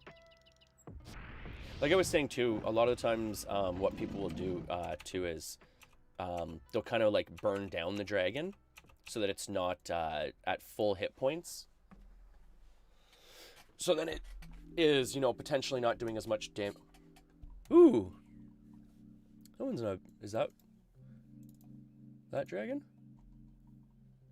Oh, no, it's not great. Not a great one. Oh well. Like I was saying, I'm just more or less catching them so I have a surplus of dragons at this point too, right?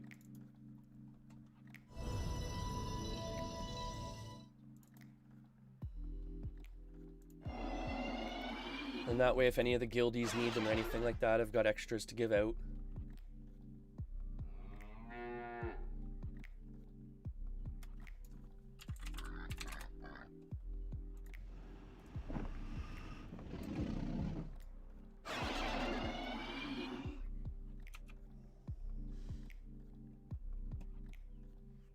Taming some dragons. I'm sorry for the boring content here, folks, but I am relatively new to this server, so I'm just trying to get established here for myself and for my guild. Make sure that there's enough dragons to go around and whatnot.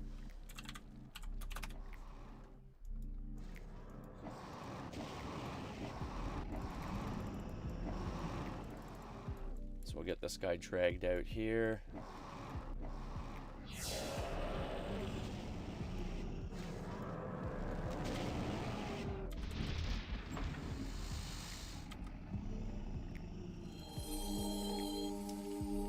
dropped out. Go get some more reagents again.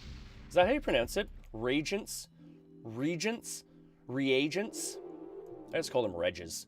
Get some regs. Get some regs in ya.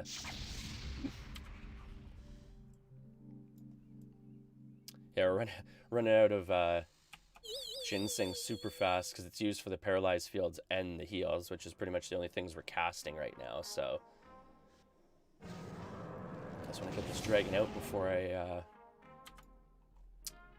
dip back into town here. So how is everyone today? How's everyone doing? What servers do you guys play on? This is UO Renaissance, again, for reference.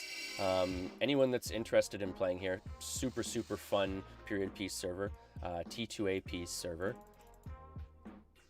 I really like it. It's like the mac and cheese of gaming of UO for me. It's awesome. I love it. Okay, so we're just gonna recall back to town here for a quick second. Pick us up some reagents, right? Of course, we're repping the deer hat because we're doing some taming here today, right?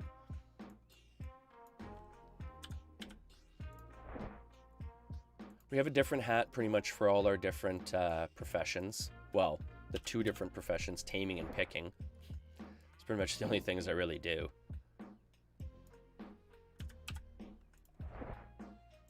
I've got a couple crafters, but I don't really do a lot of crafting myself. Oh, gonna have to pick up some more silk there after today. Yeah, I don't really do much crafting myself. I mainly stick to the PVM content, taming, a lot of picking. I do a lot of treasure maps and stuff like that. Usually it's treasure hunting Tuesdays.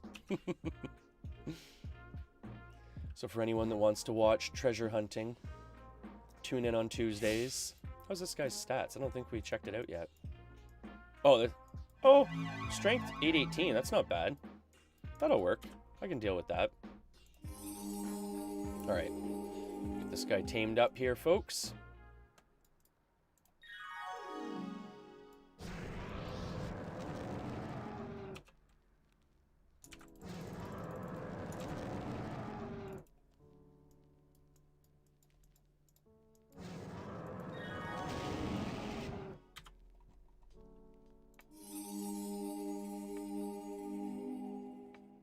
Oh, you know what's funny, Ekers? I was actually mentioning that earlier. I have all my macros for my restock macros set up for like looting and for picking and stuff like that, but I don't have any actual restock macros for restocking. all my restock macros are all set up for like different looting effects and stuff like that. Milking treasure chests, like looting dungeon chests and stuff like that. So I don't actually have any restock macros set up. I'll be honest, half the times I'm not usually like back to back, like just repetitive farming like this or anything. And not to mention too, I'm not usually casting this much either, right? Like as a tamer, like I'm more or less kind of sitting back, kind of idly, like controlling the spawn myself and things like that. Whereas this is me like full on casting, right? So. But you're right, I do need to get one set up. Stop being so lazy about it, right? Oh. So I don't die here.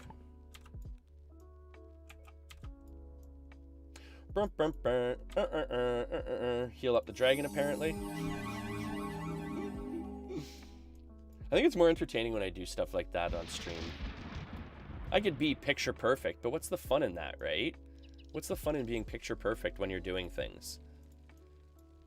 Like, oh, it was so funny, you missed it, Ekers. I was taming a dragon earlier, and it was the funniest thing. After I had tamed the dragon, for one, I went to tab out of my screen, so I alt-tabbed to a different screen for whatever random reason.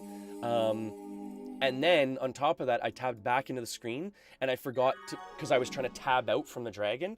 So, I forgot to tab out, and I had it following me.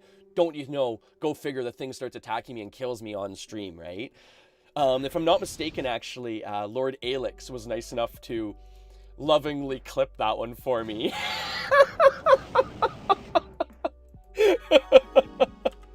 So if you want to check that one out, you can check that out in my videos on demand, folks, if you want to see me die. Which, I mean, let's be honest.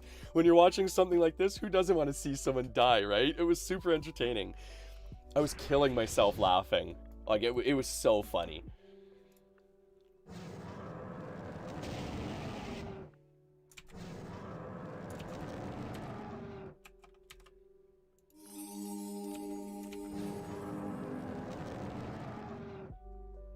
Yeah, I think it's more entertaining when I do stupid stuff on stream, right? Like I said, like, you know, you can go anywhere and watch, like, A+, you know, gameplay, right? You're coming here to be entertained. Coming here to have a good time and get healed up, right?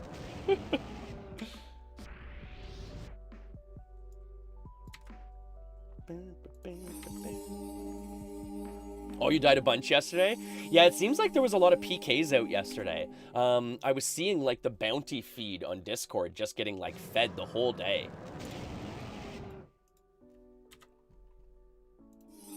But what's really nice to see, too, is, though, factions are picking up. So for anyone watching right now that's into PvP or anything like that, like, I'm not a huge PvPer. I'm gonna join up because I think it can be fun with the group and everything like that. Especially with the mature group that this server seems to offer.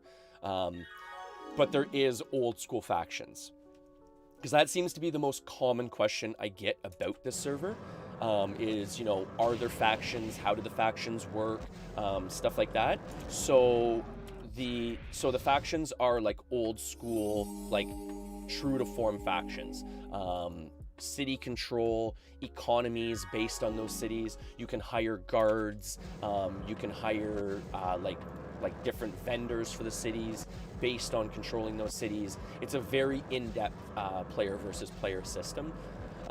And probably still to this day one of the best player versus player systems I've seen to date.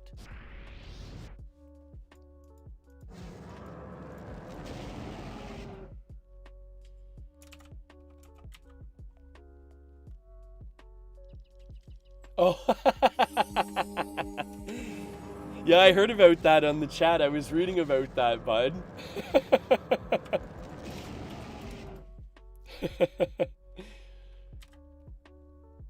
Yeah, apparently he's a little target happy. Apparently he will pretty much go after anyone. Oh, did I tame it already? No, okay. He is not tamed yet, okay. I thought I got him.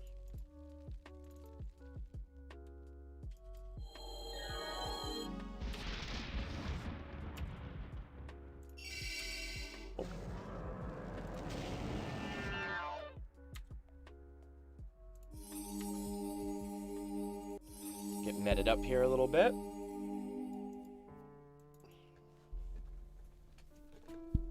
Well, this will be a good toe dipping for PvP, right? Everyone will get their PvP characters ready. Like I was saying, if I'm not mistaken, I believe Nick is pretty much at the point where he's ready to start joining a faction or something. I have like a PvP character ready. So I mean, I'm ready to join whenever everybody else is ready to join as well. So whenever people want to start, you know, joining factions or whatever, I'm game. I'm down. More or less, it's one of those things too, like I was saying earlier, like it's going to be one of those practice, perfect, perform type of things, right? The more time we spend on the field, just PvPing, getting into fights and stuff like that, the better, right? Learning different group, you know, tactics and stuff like that and everything, different things, right? It'll end up being a good time.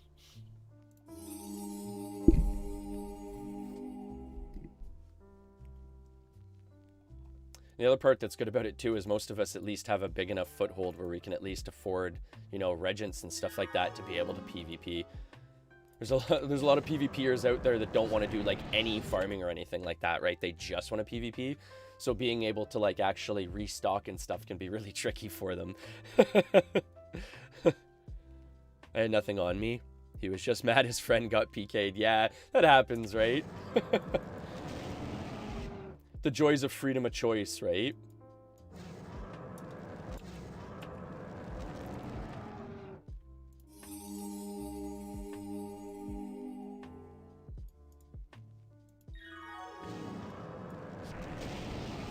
was going to say, go figure, the one spot where I needed him to get paralyzed was the one spot where the field missed. Seems to be the story of our lives here with these dragons today. They are very stubborn today. Very stubborn.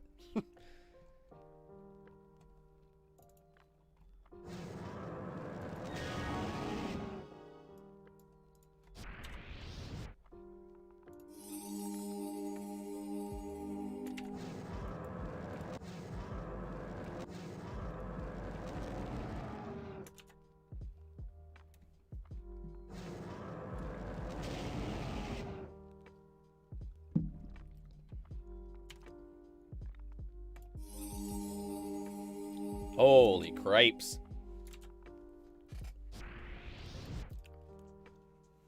One second. Oh, there we go. Oh, lovely.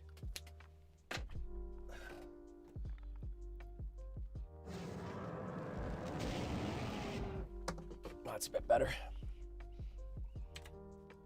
It's one thing, it's still so dry in our house, right? Because the heater is still coming on all the time. And unfortunately, we do not have a humidifier in our house, so it gets really, really dry in our house. So I'm always waking up like congested and stuff like that. Always waking up with like dry lips and everything. Gotta take care of yourself, right?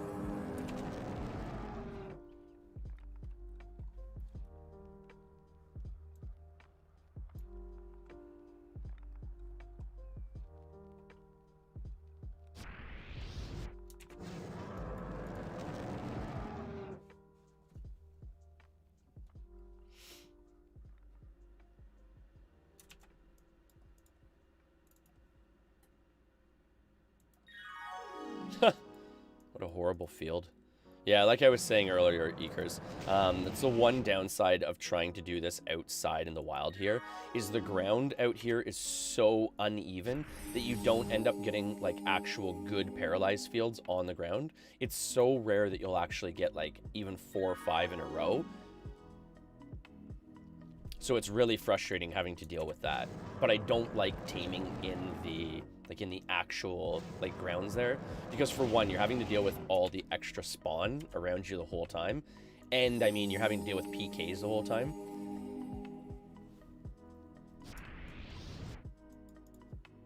And like I was saying, I mean, I could cheese out and just go to the house that I'm friended at and go tame them that way.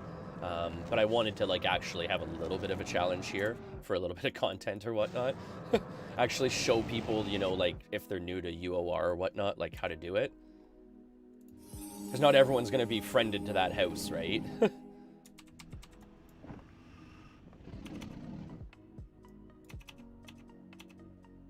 There we go. So what's his stats?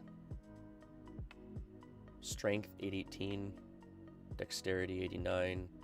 Yeah, again, nothing really special with that dragon, but I'm just trying to fill up the stables, right? Because like if you need dragons, I've got Haplo now that needs dragons, so figure just spread out a bunch of dragons, right?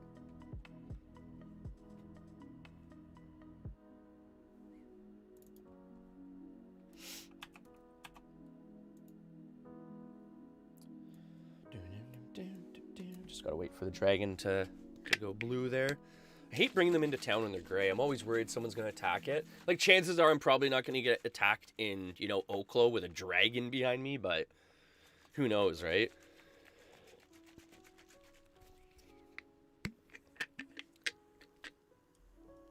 Oh, what?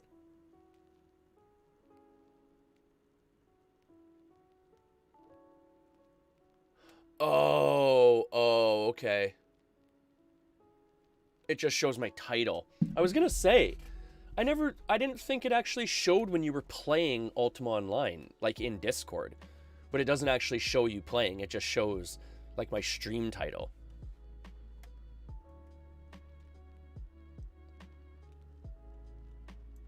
Yeah, like I was saying, though, like, if you're going to Oklo, I don't think there's too many people in Oklo that really want to take down a dragon themselves, right? But you're right, like, I mean, it's that little bit hairier. At the same time, like I was saying, I was just kind of chilling out this morning, taking it easy, Wanted to tame up some dragons, come to everyone with a little bit of, you know, a little bit of content here. So this is a nice chill way of doing that.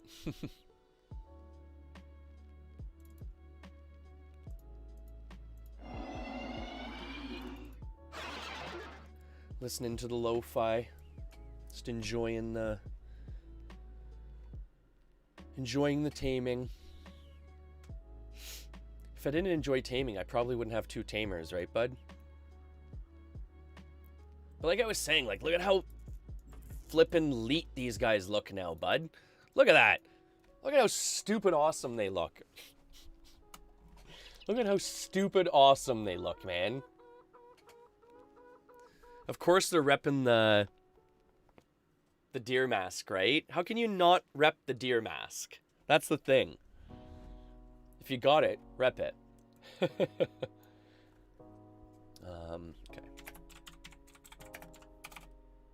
Oh, I guess it would help if I spelt it right, eh?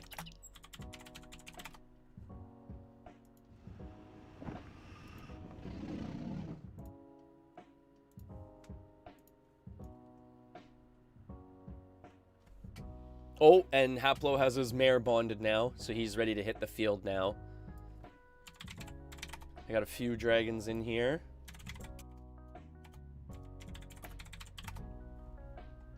Bam. Oh, whoever has the scroll too, whoever has the Zook scroll, I need to put the white, the Arctic wolf in it. And I don't know who has it now, but I think Psych has, I want to say Psych has like the main one, and then I believe you started up a second one. So if you want, I've got a Majestic Heart if you want a Majestic Heart for yours. Oh. Yeah, I've got a Majestic Heart if you want a Majestic Heart for yours, bud.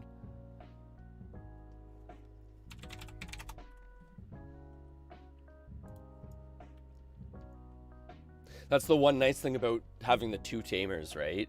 As I was like building up one, the other one was kind of following behind, getting all the Zooks after I actually knew what they were, right? When I was taming with Arwen, I was so new on the server, like I'm sure I probably had a bunch of those pop up when I was out taming and probably never even knew what they were, right?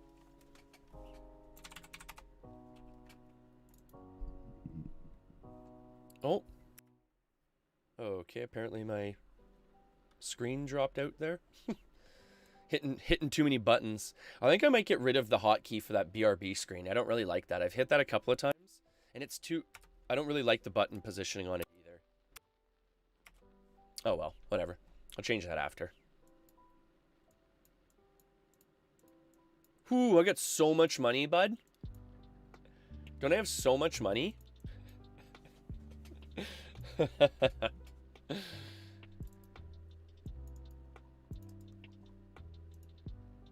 I've been more concerned with items and character creation than money, though. That's the thing.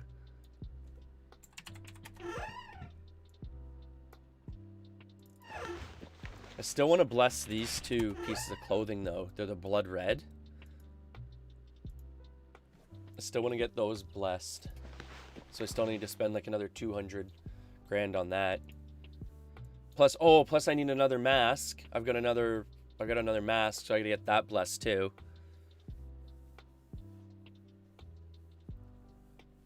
Oh, there you go, bud. Did you get it? Did you dye it at all? Or is it just the standard color still? Because so far I've got the purple mask for Haplo. And then I've got a gold. It's not actually gold, but like on the actual character it looks kind of gold. Like, if you notice there, it kind of looks gold. And I got that for Arwen. But then I also have... What I want to do for Arwen is black and red with the gold armor. And I have the red deer head dye, but I don't want to dye over this helmet. Like I want to have like a gold helmet and a red helmet. So I need to get another bless deed to be able to bless another deer mask. Which reminds me, I don't know if I have another deer mask actually. Come to think of it. Haplo have some? I think Haplo might have some.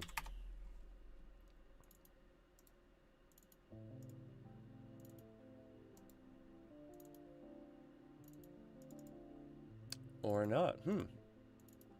Looks like I gotta get to some picking here.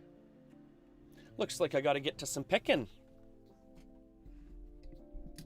Yeah, the dyes are, I mean, the dyes are crazy expensive, right? They are, like, put it this way, if you were sweating the Blessed Steed, you'll be sweating the special dye, that's for sure. The purple was 250K, and the red was 250K, like, per.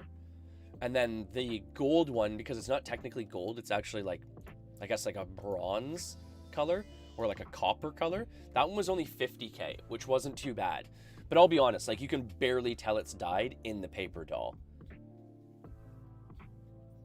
So I, like, going back, I don't know if I would have spent 50K on it, but like it looks okay.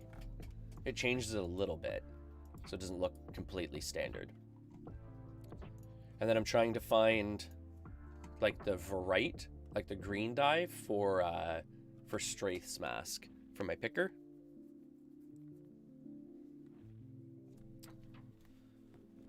Yeah, I mean, it's hard to get the dyes too, right? Like, even I was talking to the one, like the guy that I had bought them from, and he was saying that essentially he had the chance at, what was it, like, he had the chance at, I want to say 5 dyes, or sorry, he had the chance at 10 dyes and only ended up getting 5 or something. It's the same with clothing Blessed Steeds. Apparently, like, your chances of getting the clothing Blessed Steeds is only like 1 out of 10. So a lot of the times you're just getting like leather dye tubs, I guess the lower end BOD rewards. That's the other thing too. I gotta sell some wands. No one's buying wands right now. I want to be able to sell wands. So anyone buying wands on UOR, buy my wands. I'm starting to get too many of them. I need to buy more deer mask dye. And that's the other thing too. If you've got dyes or like stupid house deco and you want to make a trade, by all means, I'll trade you PvP supplies for rares for sure. I'll farm up the money, I'll farm up the reges and stuff like that, and the potions and everything, and we'll make a big trade. I'll get you PvP supplies, and you get me rares. That seems like a fair deal, right? Most PvPers just don't want to farm, and I don't want to PvP. So what I should do too, I should just hire some muscle. Do you think that'd be a good idea, Eekers? Just start contracting different militiamen on the server to come and protect me and stuff like that, or out in the wild, since I don't want to PvP people. It's not that I can't, it's that I just don't want to. I don't really enjoy it that much. Factions isn't too bad, it's kind of purpose driven.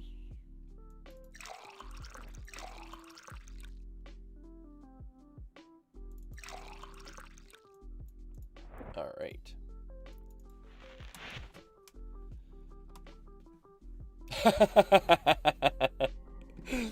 That, you know what's funny too is like that seems to be like the common content is he's the type of guy that'll just run into any dungeon and just aggro anyone for a fight, right?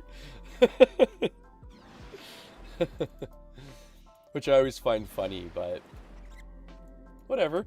I mean, that's the thing, if you're looking for PvP, I mean, you'll look for it virtually anywhere, right? Should we go tame some more, I guess? And that's what I always suggest people that pop in here when they say things like, oh, well, I play on XYZ server. And it's like, well, you know, there's nothing stopping you from... Oh, is there someone still hunting here? There's nothing stopping you from creating a character here and then playing, you know, like here and there, right? Like you just spread out your gaming, right? You just play wherever pretty much the fights are for the most part, right? Spread the love. Because I don't think when you're playing Fortnite, I don't think you're playing on the same server every single time. You're probably hopping from server to server. Just to let you know. Hey, thanks for the lurk, Eekers. Always appreciate it, bud. Hey, never worry. Have fun in the meeting. Do a good job, bud.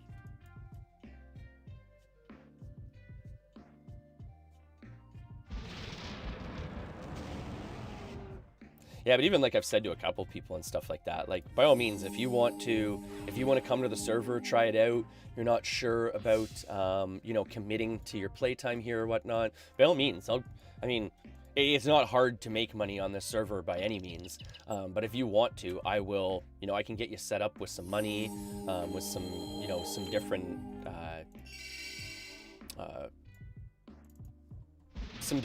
you know, like supplies and stuff like that, or anything you might need. I mean, we can get you set up here, right? Just to enjoy some more game time.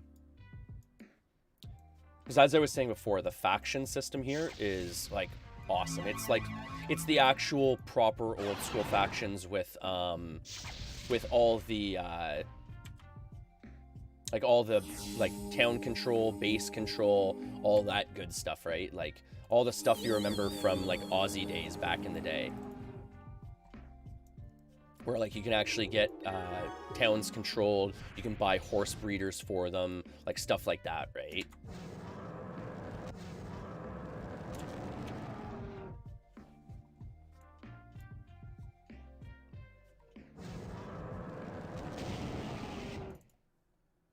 Yeah, I really like what this server has to offer. I find, like I've been saying the whole time, it's just very comfortable for me here with the mechanics, with how I left, with how I'm coming back and stuff like that. It just kind of made sense. And for anyone that's wondering, this is the server. You can always check out the information and download it there for free. It's free to play. And the best part too is it'll run on virtually any computer too, right? Like I was explaining to a couple people. I mean, the game was pretty much based around old megahertz technology. So you can download it on like a phone nowadays, like a mobile device, cell phone, tablet, anything like that, right? Oh, wow, that was a really quick one. That was cool. Okay, that was a really fast one. But yeah, you can download it on virtually anything nowadays and it'll run completely smooth. The one thing is, though, I've said to a couple people, I wouldn't download it on a tablet or phone personally, just because of the lack of keyboard and mouse. But if you're doing like some bank sitting, maybe doing some crafting in town or something like that, building up skills, it'd be perfectly fine for a mobile device. All right, wait a couple seconds here and then we'll head back to town and go stable it. Well, actually, we'll go transfer it and then stable the dragon.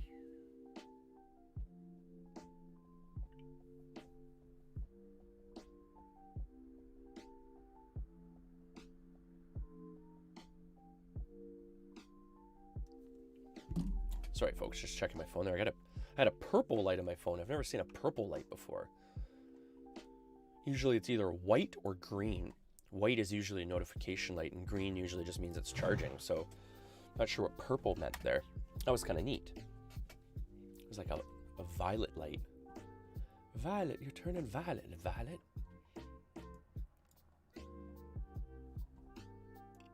So we're getting a good stable of dragons here now. That's good. I'm glad to see that.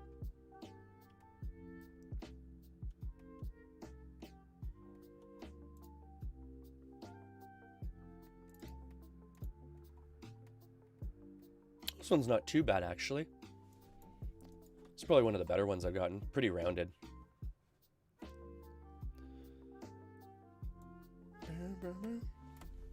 So what's everyone else up to today?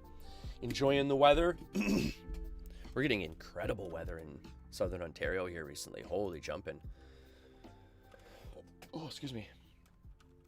Our little guy has actually been going like outside and enjoying it and sleeping properly recently because of it. It's really nice. It's very nice. The weather's nice. My horrible impersonations.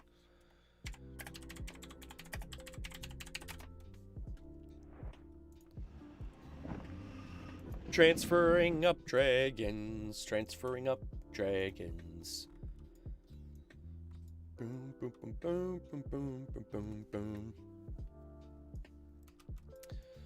So of course, because we are taming dragons and playing our tamers, we have our deer mask on, of course, right? When you're playing the tamers, you gotta rep the tamers, right? I'm a tamer in real life too.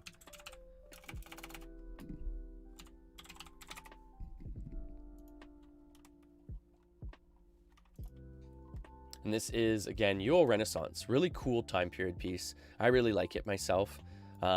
There are some other servers out there and stuff, you know, there's a lot of great options out there, but this is the one out of trying out a bunch of them and stuff like that that I gravitated towards, mainly because of the mature player base, and a lot because of the mechanics, the time period, stuff like that. I didn't really want to play a server with a lot of custom content coming back after a long break. I get the draw of the custom content. It's great for players that have played like non-stop, you know, the whole time, and they're just sick of all the old stuff. But there's so many things that I haven't done, I still need to experience and stuff like that. So this is really nice for that reason. I can come back, feel comfortable enough in the gameplay and the mechanics that, you know, I feel confident knowing what to do and how to do it. But at the same time too, there's so much content that I haven't completed, and there's even custom content on the server that you can play through. There's an advanced treasure hunting system. There's an advanced pirate system and like MIB system. There's also factions. They're updating factions as we speak right now with new faction bases. So it's pretty cool. Check it out if you like. UO Renaissance. All right, go back, maybe get another dragon here, and then I'll probably maybe call it for the day at that point.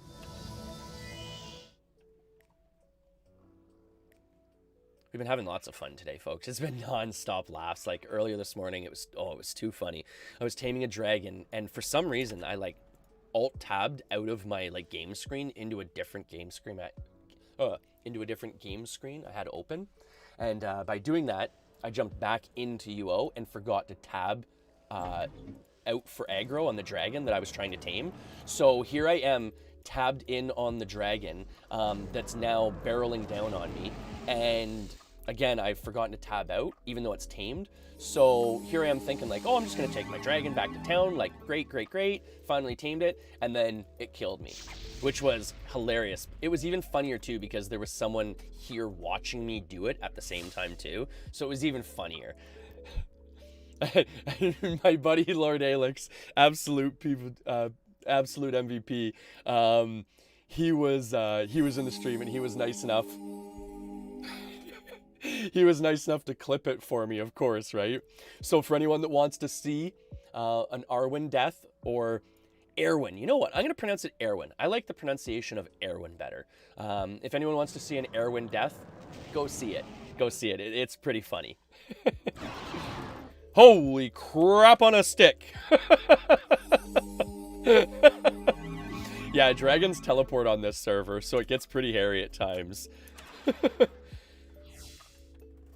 See, and that's why I like using my peace tamer for actually taming the dragon still, because I can control the rest of the spawn around the dragon and not have to deal with them. So I do like still using a peace tamer for that. It's the reason why I built a second tamer, because on this server, I have to admit, peace is not very viable for taming. It's not as good as it has been on other servers for me, especially for the actual act of taming itself. So in my opinion, if you're playing a single role tamer, pick Provo. Don't waste your time on peace. It's not worth the skill investment and the time investment, in my opinion. You'd be better off picking up Provo and making way more money using provocation.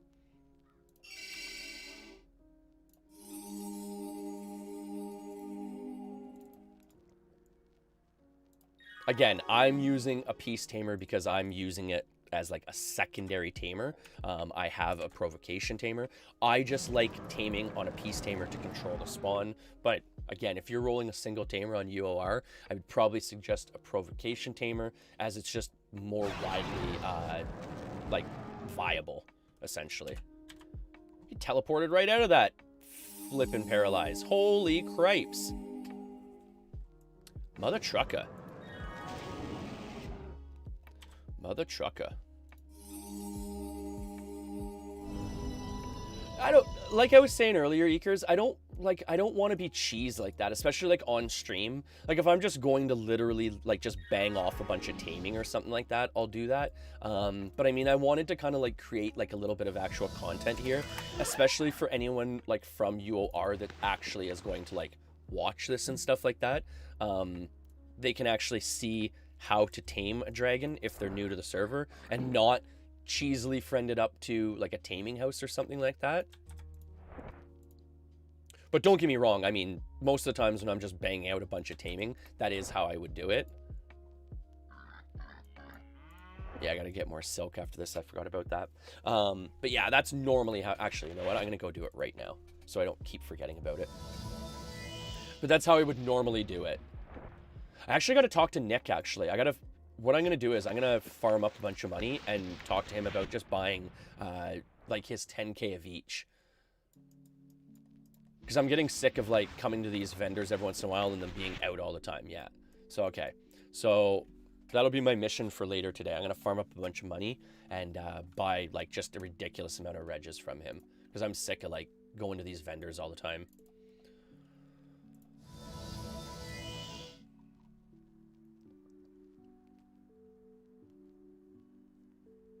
But yeah, no, like Ekers was saying, essentially there is a way that you can go and use a like a marble house with a patio or whatnot, and you just ban them from the house and then tame them from the patio. And even what I do is a lot of the times I'll have a secondary character there to just run like a healing macro. So as I'm taming, I'm just healing my character up. But that's like that's really cheeseball for like on stream and stuff like that. Like that's almost a game glitch in my opinion. So I didn't really want to go that route while I was on stream. I want to like actually have it be a little bit entertaining. Because even like I said, like I've died doing this already today and stuff like that. Like, you know, there is a little bit of risk involved, so it can be entertaining at times. But no, he is right. The easiest way to do it on this server is just befriended to a patioed house and then just tame from the patio and then just ban the dragon, because then the dragon can never teleport on top of you. Whereas if you've noticed, there's been a couple of times where the dragon, even though I'm paralyzing it, will virtually teleport right on top of me.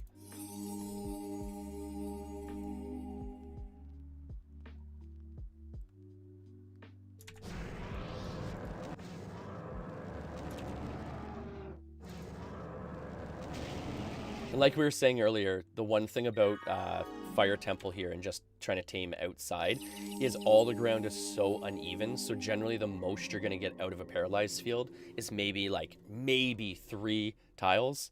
Generally it's like 1 or 2. So you got to be really like on top of the paralyzed fields out here. I'm just glad that I've got a tamer with meditation. A lot of people don't run tamers with meditation. I'll run a heavy bard template or something. Like generally like this is my build here for anyone that's wondering. Like I'll just keep it up on the screen here. But that's my build. A lot of people don't run meditation on a tamer because they say like they don't cast a lot, which I don't know. Like, I don't know. I think that's shooting yourself in the foot because there's so many purposes to cast, like healing, keeping yourself alive, keeping your pets alive. That I think meditation, along with magery on a tamer, is just very powerful. But teach their own, right? Teach their own.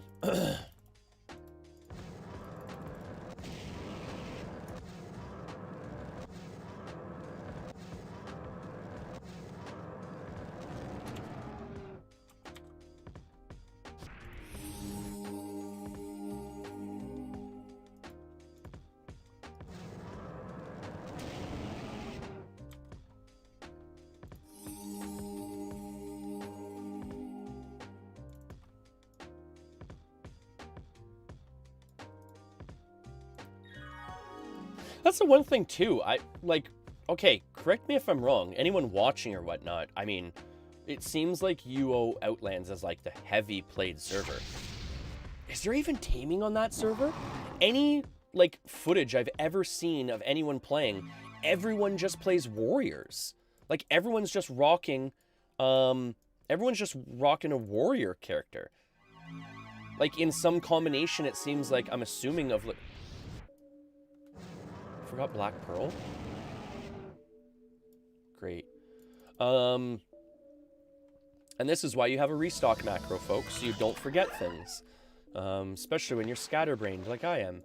But yeah, correct me if I'm wrong. It does not seem like UO Outlands has tamables. And give me, actually, you know what? This is why I have the BRB screen. Give me 2 seconds. I'm gonna go to the washroom here for 2 seconds here, folks, and...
Sorry about that, folks. Yeah, does UO Outlands have taming? I don't think it does it? Because I have never seen, like, someone on stream using a tameable.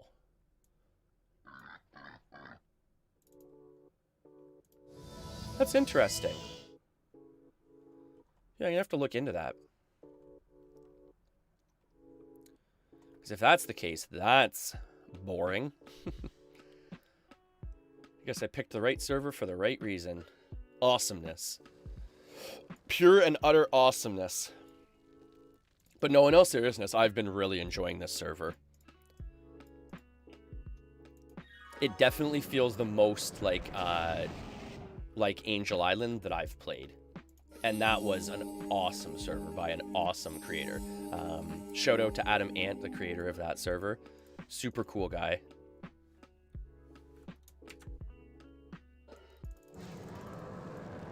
But yeah, this is probably the closest I've found to that server, and I really like this server.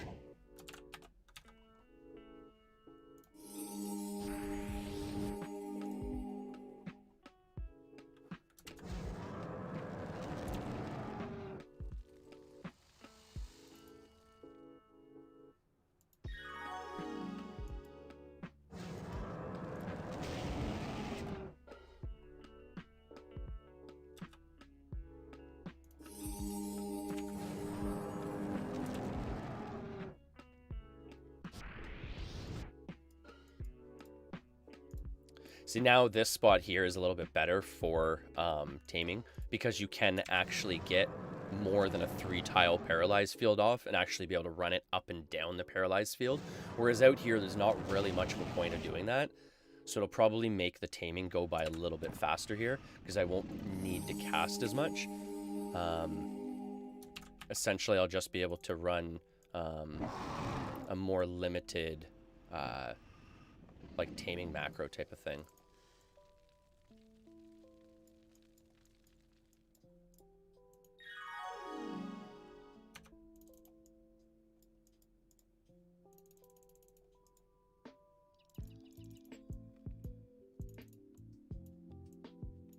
He's acting weird right now. Why is he not? Did I tame him? No. Why is he not aggroing me? Oh, wait, I did tame him. What the heck?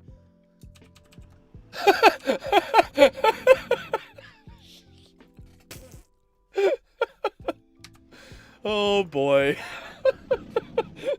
I'm like, why is he acting so weird? Why is he not aggroing me right now? Oh, that's right, because he actually got tamed there. Okay, okay. Yeah, this is a pretty mid-level one. Nothing special about that one. Nothing special about this one. Hey, DJ, how's it going, bud?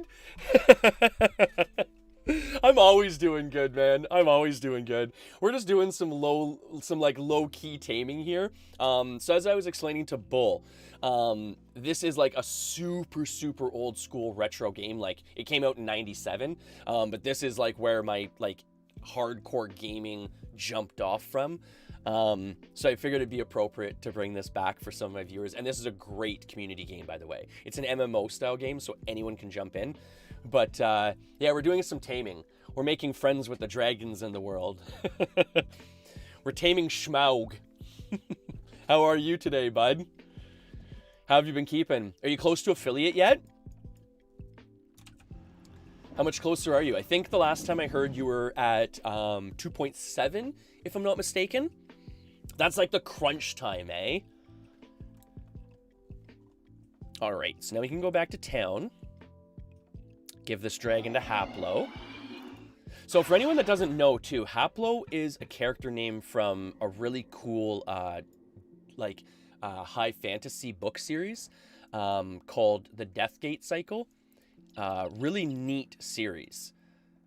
It was actually kind of funny too. I found a book randomly in like an English classroom that I was in one time.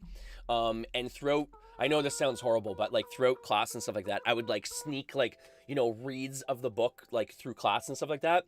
And this sounds worse, but I will admit it. It eventually got to the point where like the school year was going to end and I wasn't done the book. So somehow the book ended up coming home with me. But it was like literally randomly in like a classroom. Like it wasn't like a library book or something like that. And it wasn't like I would literally leave it out in the open, like it was always in the same spot. So it wasn't like I was taking someone's book or something, but I still have that book to this day and it's just a really neat read. 2.8, crushing it, bud, crushing it, man. Don't worry, like, and you know what's funny too is like once you hit that like 3 number as average and stuff like that, it almost becomes irrelevant, man. Like I often say to myself, like in most cases I have all my viewer counts turned off and everything like that. And Bull was kind of joking about it earlier. It doesn't matter if I'm streaming for 1 person, 0 people, 1,000 people. This is what you're coming to see. This is the stream. You know, it doesn't really vary that much. This is me, right? And it's kind of the way it should be. So, you know, you'll hit it, you're gonna celebrate hitting it, and then all of a sudden it's one of those like, you know what? Let's get back to having some fun. Let's, you know, knock some heads and stuff in Call of Duty and everything, and let's have a good time, right?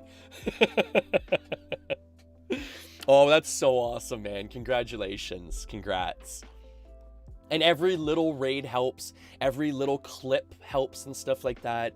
You know, with streamers and stuff like that, like I often say, you know, like it's as easy as just clicking a follow button for most people, right? Like even people on like Facebook and stuff like that, like, you know, I hate to say it, but a lot of people equate like, you know, self-worth to, you know, likes on their Facebook page and anything. And it's so easy to just send someone a like, right? So, you know, share the love.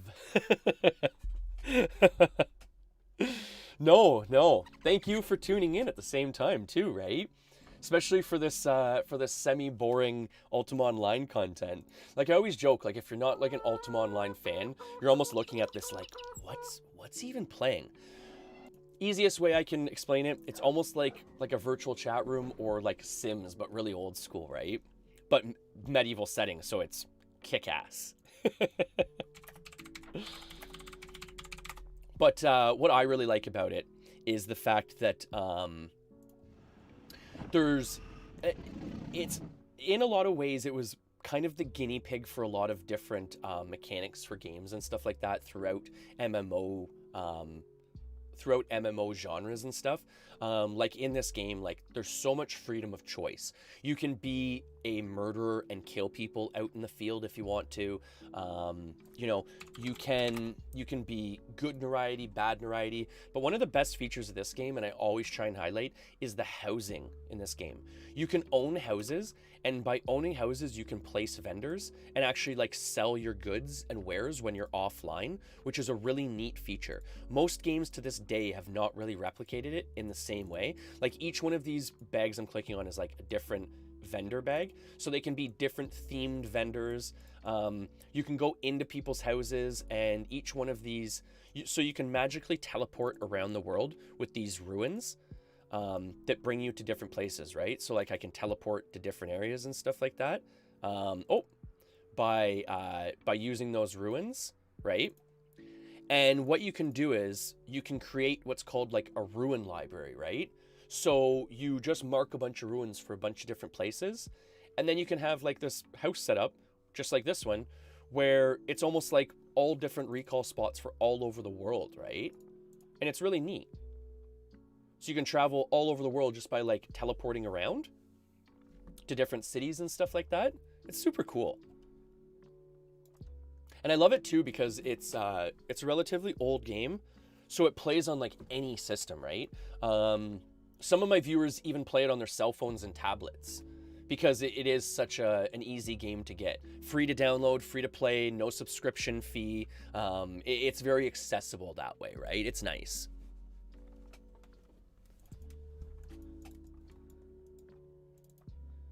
People hanging out in Brit here. Actually, you know what?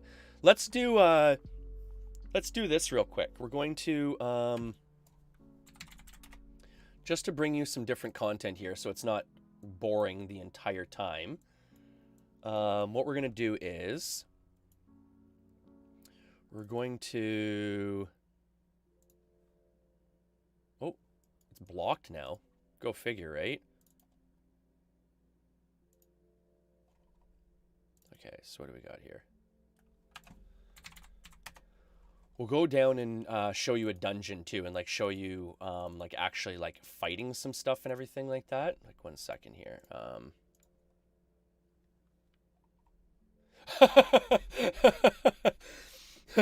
I do appreciate that, and you know what's funny too is I've had people mention that before, and it's funny because like yourself growing up, and I'm sure you get it all the time, right, DJ? Like your voice probably almost ticks you off, no? Like when you hear it in recordings and stuff like that, like you always like second guess yourself and like, oh, I sound weird and I sound like, but like it's funny, like people have said that to me all the time, and I don't know how to take it because I've had some people tell me I have a face for radio. So I don't know if I should be offended by that or not, but I'm just gonna take it as a compliment that I've got a voice for radio too, right?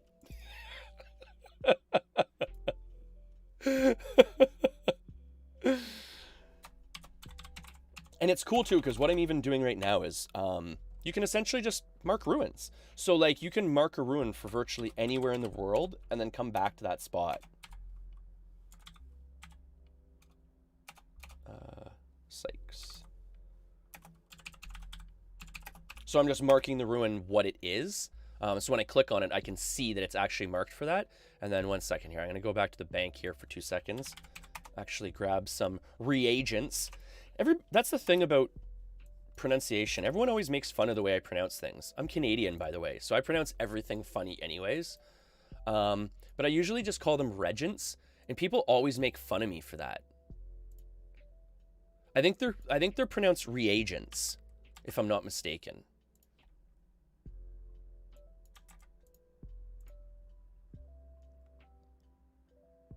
Oh, I do too, DJ. Like, it's one of those situations where even like a lot of the times I'll be just watching back streams and stuff like that just to make sure the audio levels were okay, to make sure my music wasn't too loud or whatnot, different things like that, right? And it's so funny when you look back on, you know, past streams and I'll be watching them and stuff, and if I'm not wearing headphones, like I'll be kind of sitting there watching, and my girlfriend just looks at me and she's just like shaking her head the whole time, right? Both because of the things I'm saying and because I'm watching myself, right? But in a lot of cases, it's just looking for technical errors, making sure alerts went off when they were supposed to go off, things like that, right? Because that's the thing too, DJ. Do you ever find that, like, when you ask for feedback, people don't give it to you even though you're asking for it? I find in a lot of cases people are like almost like too nice with like constructive criticism and stuff, like, because I know there's been times where like either my music is too loud or my mic is too low or whatever the situation, right? And people won't a lot of the times tell you that that's happening because they don't want to like hurt your feelings or something. But it's so much more important to tell someone that they're having those issues than just let it run out for multiple streams. And those streamers are just losing viewers the whole time, right? Like one I'm bad for is I'll be doing one of these. So I'm sitting here playing the game the whole time and I'm having a great time and everyone's having a laugh and everything like that and everyone can hear me. But meanwhile, no one's seeing me, no one's seeing the gameplay, no one's seeing anything because I got my BRB screen up the whole flipping time. And no one wants to be that person to be like, hey man, you're a moron. You got your burb screen up, eh? And it's just like, really? Like, why wouldn't you tell me something like that? Or like, it's funny too, because like, if you do have view counts on, like, you're like, oh, 10 viewers, like, man, I'm crushing it. I got 10 viewers. And then all of a sudden, like, you know, you do something different or something like that. Or maybe you change up a screen or something and forget to flip back. And then all of a sudden it's just like 8, 7, 5, 2, 0, 0, 0, 0. And you're just like, oh, what happened? And then all of a sudden 15, 20 minutes later, you realize, oh, that's right. I'm on the wrong screen. Okay. So as I was saying, what we're going to do here is we're going to, where did I put that ruin now?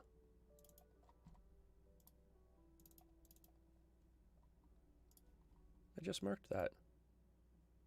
Oh, okay, there it is. Okay. That one, and then was it this one? Yeah, okay. So these two. Okay.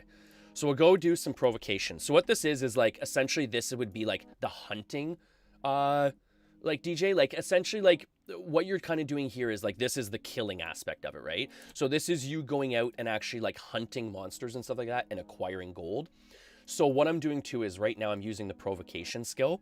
So essentially I am creating or I'm not creating, I'm starting a fight between the two creatures.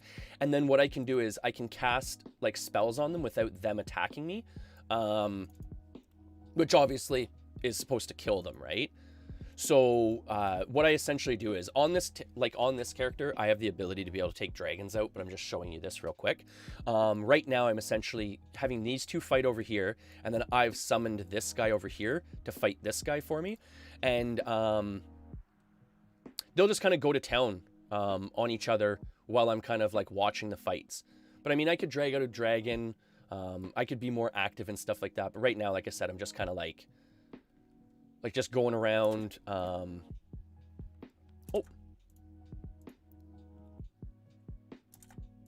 Just showing you how provocation works kind of thing, right?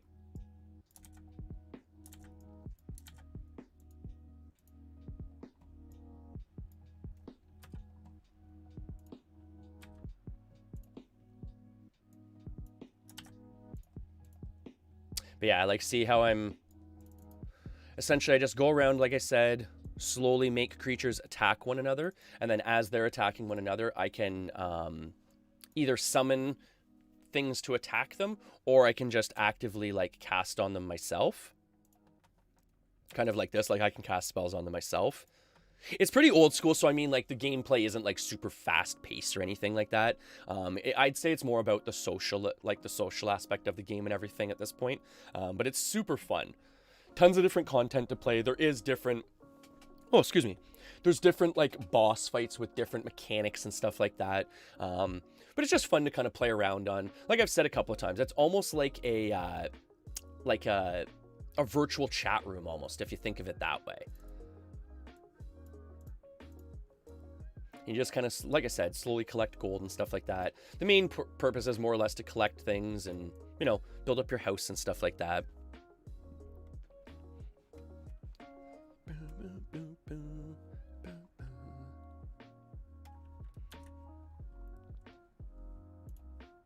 And even it's funny too, because like right now, I'm just sitting here relaxing.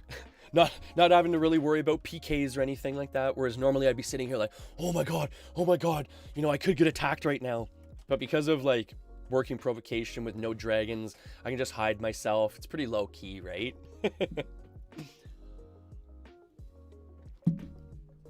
That's the one thing too. It's pretty cheese too though, right? Like I'm just sitting here like, you know, casually watching them fight one another. And even if I wanted to, like I could even like do one of these, because like I said, like I'm a tamer, so my pets are probably one of the strongest part about me. So I could be getting my pet, like my nightmare horse, to kill them as well if I want to do extra damage. And my nightmare is probably stronger than either two of those things combined. So it just helps you speed things up. But like I said, I was just kind of showing you how things are done like that, right? No, it's no Call of Duty or Apex or Overwatch or anything like that, right? Like, I'd have to say probably Overwatch is probably one of the fastest paced games that I play just because of character movement abilities and stuff like that. But it's no Overwatch, that's for sure. But like I said, I like to play this game to relax. I wanted to use this game as like my community game. So, you know, it's a great game to play with the community because, like I said, anyone can access it. It takes virtually zero computer requirements to play. And on top of that, you can even play it on a phone, like I said. And then beside that as well, it's just a fun game to play with viewers because it is kind of low key. It's not super sweat or anything like that. There's good content for group events and stuff. It's just fun to pop in and out of too, right? And like I was saying, there's so many different ways you can essentially play the game too, right? Like if you wanted to, like you don't even have to come out hunting to make money. You could literally just sit in town and be a crafter the whole time and just craft things for money. A lot of people do that. So, you know, there's that option too, right? But I mean, like I said, it's just neat, the different ways you can play the game, the different options and stuff like that. I've enjoyed it for many years, so I'm always trying to promote it and bring people back to it because it's funny. I've talked about this a couple of times. I'm never sure why RuneScape has had the traction and the success it has, because RuneScape and this game are essentially almost the same game, right? Very similar play styles, very similar time periods and stuff like that. But RuneScape over the years has kept very good player retention and very good traction in terms of like player base, whereas Ultima Online for some reason seems to have just kind of dropped off most people's radars. Like even when I started streaming Ultima Online, most people, even people that used to play it, were like, what, you can still play that game? Like that's still available to play? So it's really not a very well known game at this point. Like 90% of people that jump in that don't play it themselves are like, what is that? Like, what are you playing?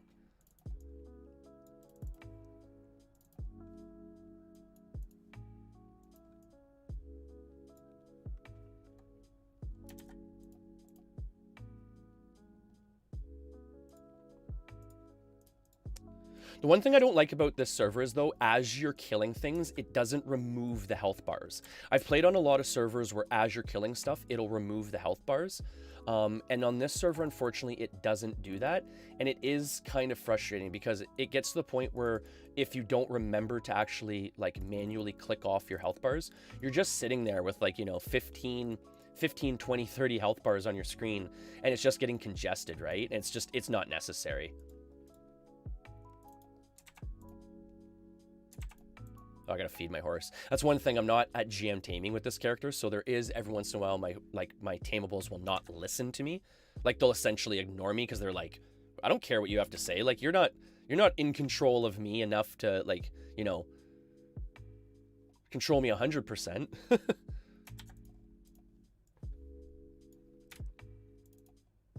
I have just enough taming to pretty much trick him into thinking that I can control him.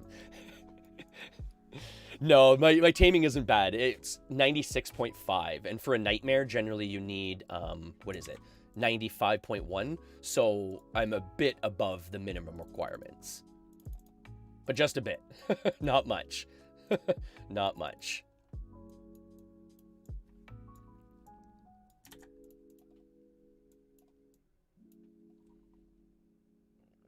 Yeah, it is a pretty chilled out game for the most part. Like, but that's the thing too, though, right? Like, right now it's chilled out because I'm in a very like low key spot. Like, there isn't a lot of attention here because these aren't like the big dogs on the block, like in terms of loot and stuff like that. But if you were to say like if you were to go to say like Fire Temple where I was doing the taming, there's player killers there, right? So someone might come up like me, rolling a character like me and try and kill me, right? So that's the rub of it, right? Right now it's relaxed because of what I'm doing, but it can get really heated really quick. Hey, Fab, how's it going? Thank you so much for the raid as always, and of course, take a healing potion with you, right? We're not doing any voice acting today. I do apologize for that. Oh, and I hope you don't mind. I clipped that that scare of yours. That was hilarious. That was really funny. Whoa, whoa, whoa!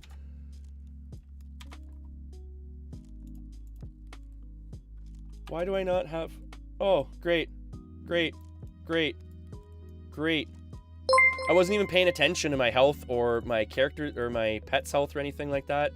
So here I am with my pet that just died. Good thing I actually have it bonded here finally. Now I gotta gate out. Because I didn't have any band-aids either. Wow, I'm a noob. And that's why you pay attention to what you're doing, especially in this game. See, like I was saying, it's funny, as I'm talking about it, go figure, I die, right? It gets hairy as we're talking about it. GB Wolf, thank you for the follow. Give me 2 seconds here. Let me actually pull up. Holy cripes. I don't have this character built at all for actually going out into the field yet. I don't even have gate travel pulled up yet. Okay, so we're going to gate ourselves out of here because we're going to die if we don't. This is going to be really funny if I die here, folks. This is going to be really funny if I die. Oh, I'm so going to die here.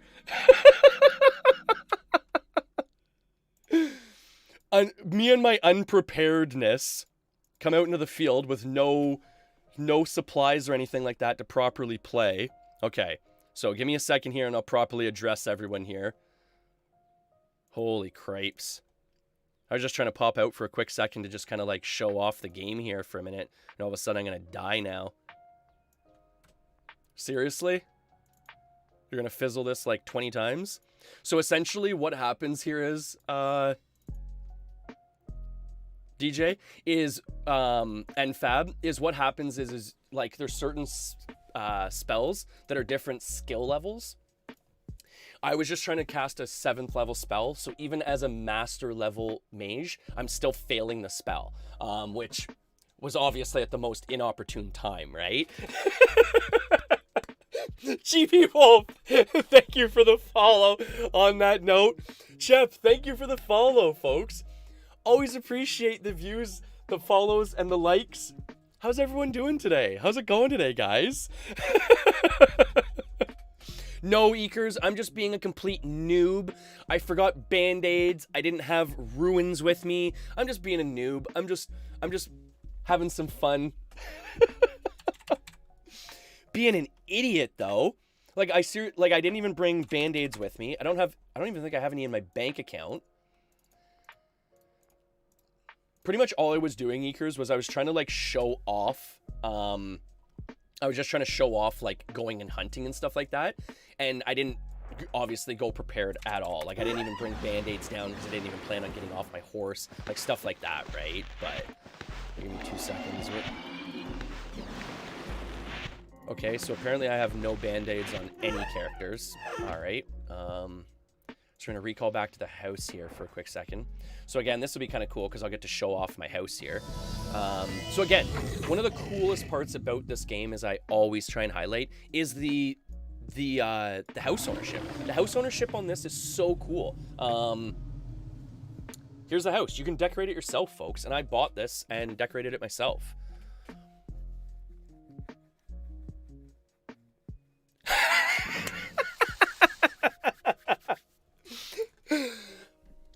The dragons are a little bit too big to bondage, so I band-aid them. But it's my pronunciation, right? I'm using bandages on them, which are like just pretty much cut up cloth in this game. And everything in this game, because it is very old school, is text-based. So I wish to release this. Oh, if I actually spelled it properly.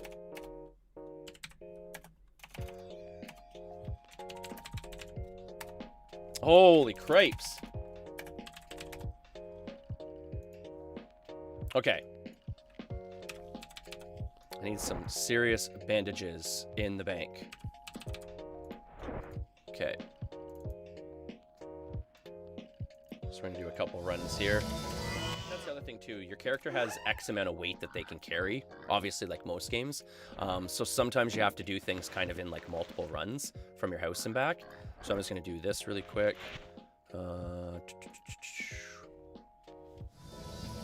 Oh no! You know what's funny? I was like literally like jumping back and forth between screens there as we were jumping back there. And like I was saying, I'm gonna switch out. I really don't like the BRB hotkey that I've set for myself. I always press it by mistake. I found that a couple of times today. So I'm gonna be switching out my BRB hotkey as well, because that is really frustrating to deal with.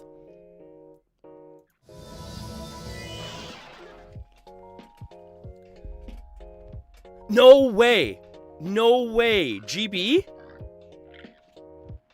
No, okay, so if you don't mind me asking then, GB, are you coming from Fab Stream or something? Or did you find me through, like, Twitch, and are just, like, a random, like viewer?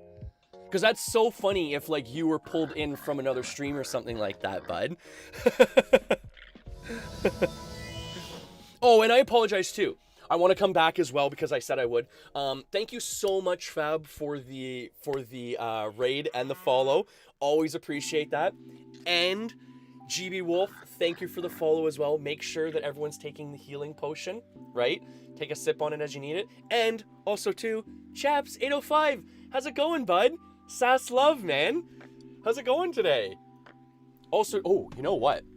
Since we're on this note, make sure that we bring out, because we got a couple of other gamers here and stuff like that, we're going to make sure that we bring out the RGB potion, all right? And hand it off to everyone, because a lot of people don't realize RGB is to keep the lag away, all right? So take the RGB potion with you. If you feel a little bit laggy today, take a sip on it as you need it. You know, it's there for you, right? But take it with you. That's my gift to you folks.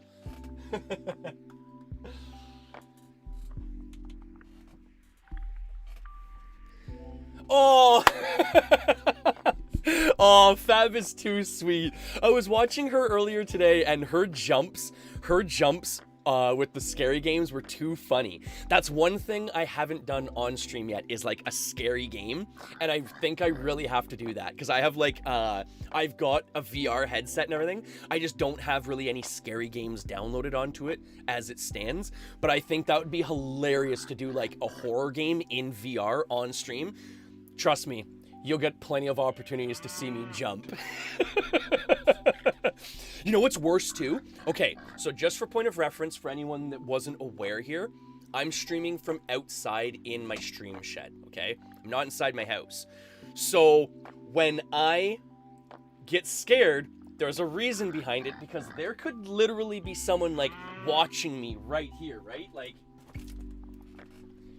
that blinding ball of light right there is the Great Canadian Wilderness. And there could be someone right there when I'm playing VR, right?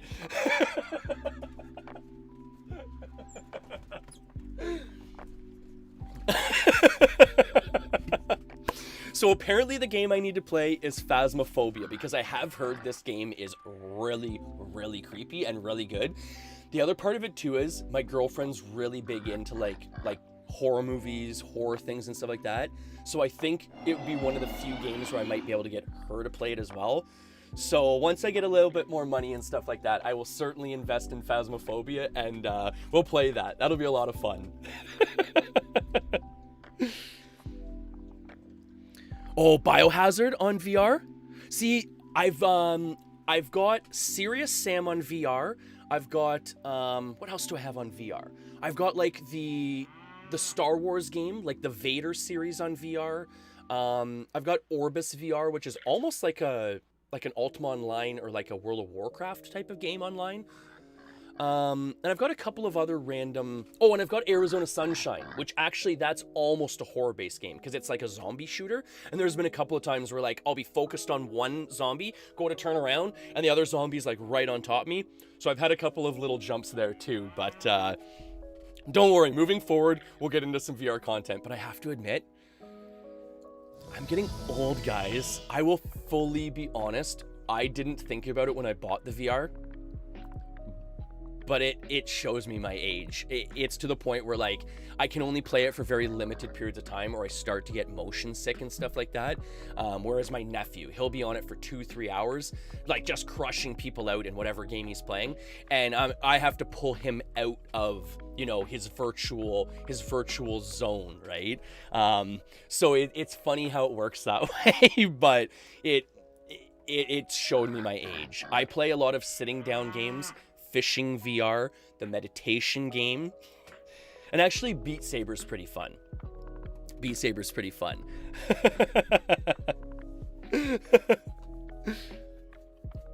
Oh, what? So you can do crossplay with people playing in VR and people playing on the PC? Now that would be cool, Fab. That would be really cool.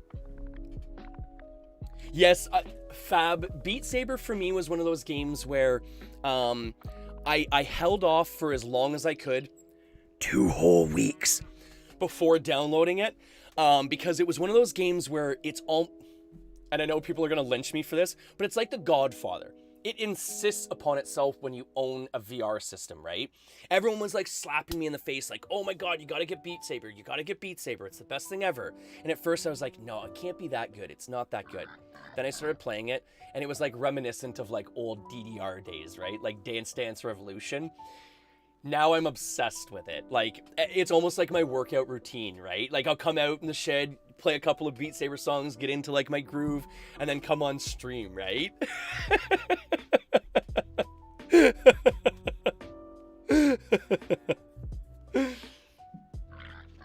The Forest on VR. Ooh, okay, these are good ones. I'll have to look into some of these.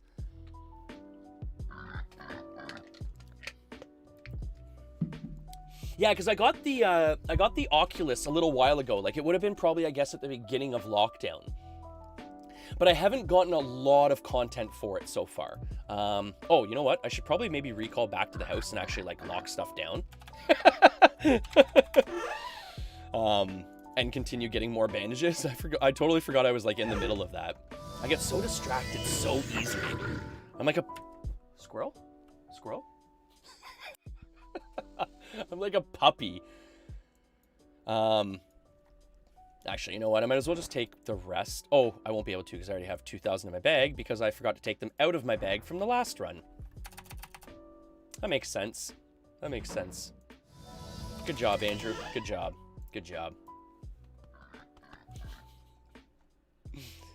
And for anyone who hasn't noticed, too, I'm wearing the same headdress as my character. My tamer headdress, right?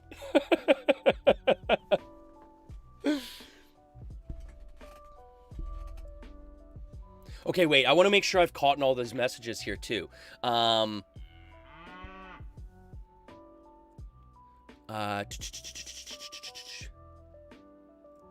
Okay, so also too, I wanted to come back to this. GB Wolf. So have you played over the years at all? Because if so, like, here, I'm going to drop it here real quick. If you ever want to check it out, we have a bunch of people playing on Ultima Online Renaissance, which I think would be super cool if you ever wanted to join up. Even like super, super casual, right? Like I said, we have a bit of like a guild with like a community going and stuff like that. Some members are pretty hardcore into it. Other members are more or less just using it as like a social, like almost like an online chat room. But by all means, we'd love to have you in the game if you ever wanted to join back up, bud. And then where else am I here? Oh, thank you so much. Thank you so much for mentioning the hat, Shep. See, again, this stupid BRB screen, I'm definitely going to be changing that hotkey. I hit it all the time. But yeah, thank you so much for the hat, like. It is a ton of fun. And actually, you know where I got it? I actually ended up picking it up from the dollar store. Go figure, it was $4, but it was well worth the $4. But yeah, even the ears move on it. So this is my UO Tamer hat. I always try and do like a $5 cosplay whenever I'm playing my games and stuff like that, just to try and keep in character. So this is my taming hat, okay? And then my picker wears a black floppy hat. So then I've got a black floppy hat for when I'm doing my picking and my dungeon chests, because you don't want the sun to get like in your eyes as you're lock picking and stuff like that. So I wear the black hat for when I'm doing my lock picking. And those are kind of like my two main characters on Ultima Online. I'm pretty much a tamer and a lock picker, like a treasure hunter. And actually, just to show you the character, this is my treasure hunter. So normally, like when I'm bank sitting, I'm wearing my mask. But then when I go out and actually do picking, I take off my gloves, because how can you do lock picking with like big thick leather gloves on? But I gotta protect my investment, right? So I gotta keep my hands protected when I'm in town. I like to do a little bit of light role playing, if you can't tell. But I put on my floppy hat to do my picking, because then I can keep the sun off my face, right? And off the lock that I'm picking, right? And then on that note, we're still taming, so we're gonna put this hat back on. Make sure we got all our messages here. Yeah, there's some really good rerun games there, DJ. Like, I really wanted to get Fallout 4, but unfortunately Fallout 4 was one of the very few games that you can't get on the Oculus headset. I guess it's available for the Vive headset. It's available for the Steam, the Steam one. I forget, the Steam Index. But apparently it's not available on Oculus. Go figure, right? And I'm not buying Skyrim again for like the 18th time on a different system, so I didn't buy Skyrim. But there are some very good rehashed games on VR that port to VR very, very well. And Biohazard would be one of them. A lot of older shooters would be really good in VR, stuff like that, right? Oh yeah, the ears move on this thing. It is fully off the chain. Like, this hat is incredible. I love this hat. I get more compliments on the hat than I do the stream.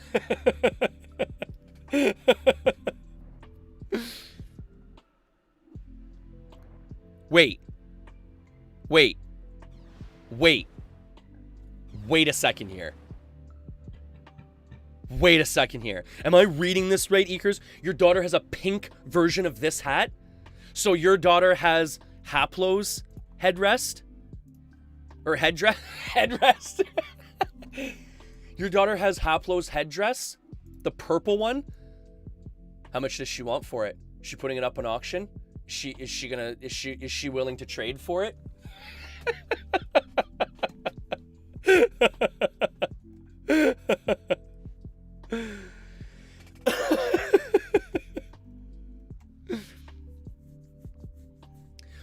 I played mostly on private servers. High Priest for a Dark God, Illusion, Summoner, High Mage.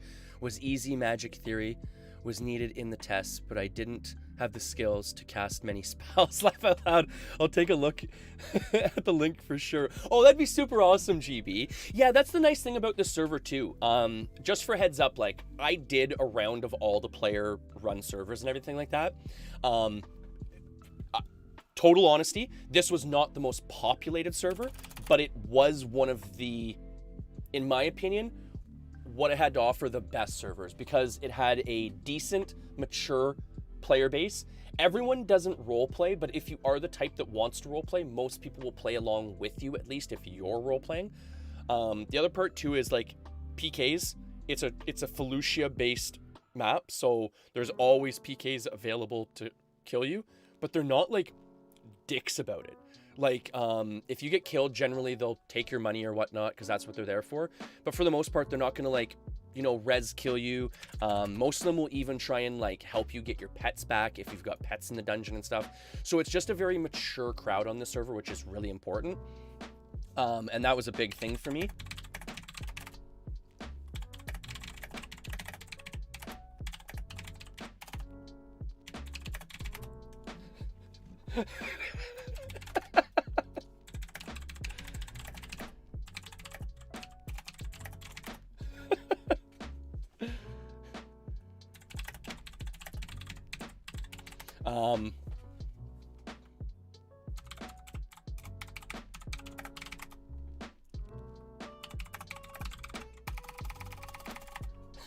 Yeah, I literally just forgot bandages to bring bandages down with me into the dungeon, so I feel like a noob. Wait. Oh! Does she have, like, one of the ones that, like, actually has the floppy ears, too? Like, it's the same one? Like, from the dollar store?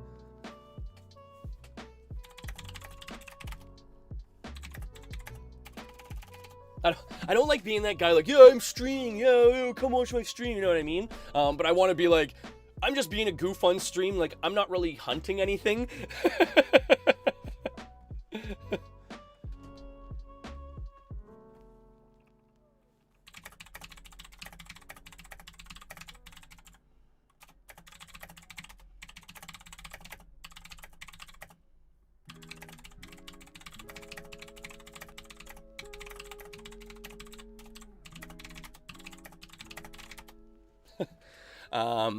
But yeah, just being me.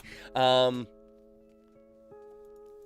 that's the thing. It is like, it's nice to just kind of hang out on this server. And that was a big factor for me too, because like I was saying, for me, it was a big thing that if I had viewers joining in and stuff like that from not being an Ultima Online player, they could at least jump in, feel comfortable, you know, like feel comfortable in the world and stuff like that, and not feel like they're just sheep in a world of wolves, which is the case on some servers. So I wanted to make sure the player base was decent before I started like bringing people here. But so far, everyone that has come here, like as a viewer, as a community member or whatnot, has even commented like, oh, you know, it's pretty friendly here and stuff like that. So I'm glad to hear that. But yeah, it's been it's been good so far.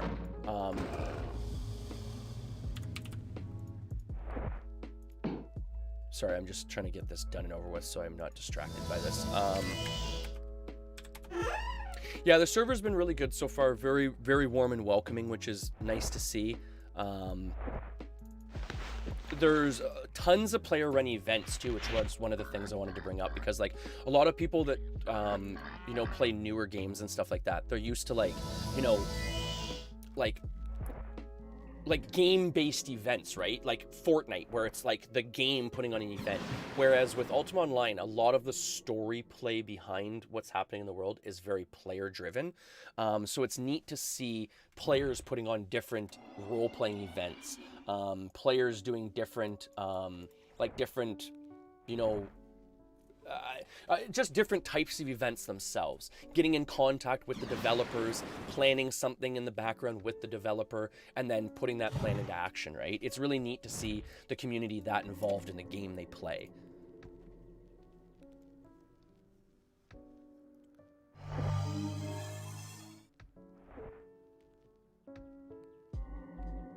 And that's what I've been trying to almost preach, GB, is it's almost like a chat room plus, if that's what you want to use it for. Yeah, I don't care about the skills on this nightmare. I don't really care about skills on a nightmare. They're mainly just for riding. Yeah, that's one of the things I've preached with this game, is it's almost like a chat room plus in a lot of ways, if that's what you want to use it for. Because that's actually one of the things my sister used to do.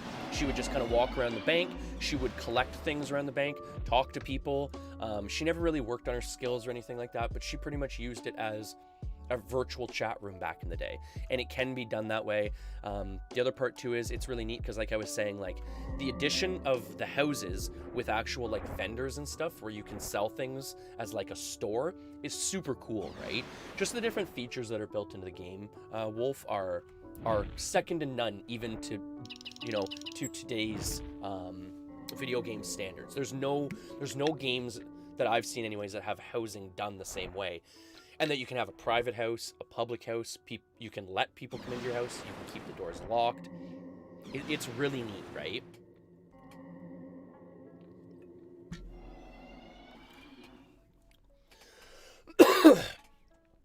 Keep Talking or Everybody Explodes. Great party game. And sorry, I missed that one there. And also too, Shep, you're right. Like, it's brutal the amount of different systems that I own Skyrim on and Overwatch on. Those are my two like games throughout the years that I've like almost rebought it for everything, like every system I own. And it's gotten to the point now where I'm like, okay, enough is enough. I'm not rebuying it for VR, right? Skyrim's a great game, but I can't do it to myself again. But that's like the one game I really want in VR, right? So what I did too was though, just to show you real quick actually. Oh, no, I don't need that up. I already have that up anyways. But some of the really neat VR games I've got are VR Dungeon Night. This is a really super cool VR game. It's almost like a little mini like dungeon crawler type of game, where you can either choose a dungeon based on like puzzle based gameplay or like fighting monsters, and over time you upgrade your weapons, your spells, your abilities and stuff. Really neat VR game. And then another one that was really cool was, what was it? Carnage Chronicles. This one is kind of more of like a classic role-playing type of game, almost like a World of Warcraft online or something like that. But again, really super cool like VR gameplay. Like here, one second, I'll show you. Like again, because like you're actually like you're a spellcaster, right? So you've got spell books that you can summon up with your hands, bow and arrows, swords and stuff, like dual wielding daggers, different weapon types and stuff like that. But very cool VR games. And these, like I said, are some games that I do plan to do some content on in the future. It's just more or less, I have to do them in small batches because I will fully admit, I get motion sickness. And I've read a lot of things combating it and stuff like that. Like walking in place does help a little bit, but I can't really spend more than like 45 minutes to an hour in virtual reality, or I just start getting really like nauseous and stuff like that. But yeah, Arizona Sunshine is another one that's really fun. There's so many different options, right? So many different options out there for VR games, and the VR games are getting better and better as they go on. Like look at Half-Life Alyx. Like that game is out of this world for a VR game. Here I am talking about VR games, and I'm playing a game from the mid 90s, right? I always laugh about that too, because like even we were joking about this the other day, like you go out and you build these like insanely powerful gaming systems. Like I've never owned or been on a computer as powerful as mine sits right now. And I mean, like I'm playing a game from the mid 90s on it, right? It's like when my 3090, my RTX 3090 finally came in the mail. What are you gonna play on it? Among Us? I'm gonna go out and play some Among Us?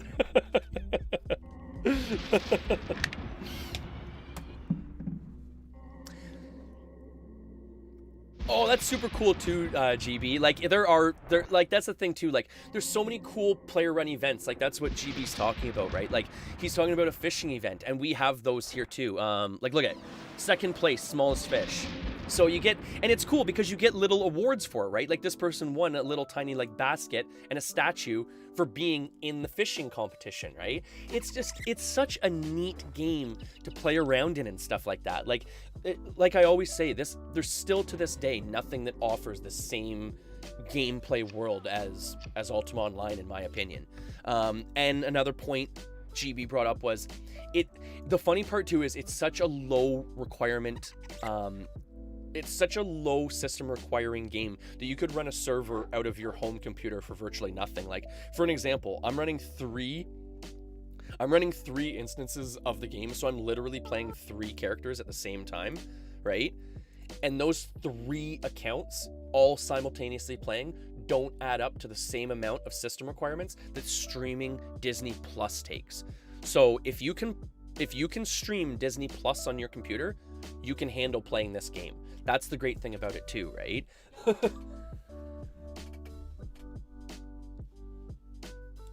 And that's the other part too, right, GB? In a lot of cases, like, games nowadays are they're so fast-paced and so hype that it's almost like there's no build-up, right? Like, even I know in a lot of cases, like, people would join into this game and be like, what? I gotta build up a character? I can't just start playing the game. And, like, you can play the game, but it's not to the extent of, like, where I was just walking around, like, just, okay, like, I want these two to fight. Okay, my nightmare will fight these guys. Like, okay, they'll do this. It's not like that, right? Like, it's a lot hairier. You're gonna be sitting there, you know, hacking away on this, you know, like, maybe an orc or something with a little sword or something, and like, ting, ting, ting. Oh, I'm getting damaged. I gotta run away. I gotta heal up. Okay, now run back and ding, ding, ding. So, like, it's a different play game, right? Like, there's just so many different ways you can kind of play it. Like, you can either sit in town and macro up your skills and max out all your skills before you even start going out in the outside world. Or, you know, you can just start going out into the outside world and just start killing stuff too, right?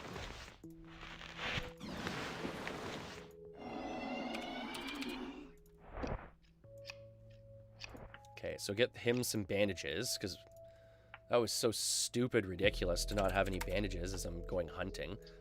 What's up there? Oh, those are the newbie bandages. I usually just keep those in my bank. Yeah, and like I was saying too, like that's why I like this as a community game, because I never have to worry about, like, a member of my community being like, oh, well, my computer isn't good enough to play that game. Like, I only have, like, a 5-year-old laptop or something like that. Like I said, like, if you can stream Netflix, if you can stream Disney Plus, you can play this game, right? Super low requiring, and it's just such a blast to play through.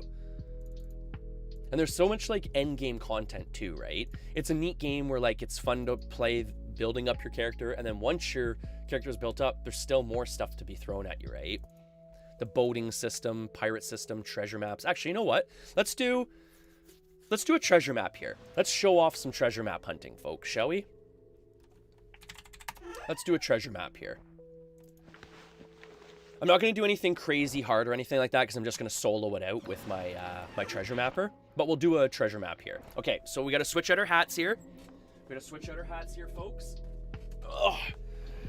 We're switching from the hunting hat to the picker hat, okay? We got our black floppy hat on.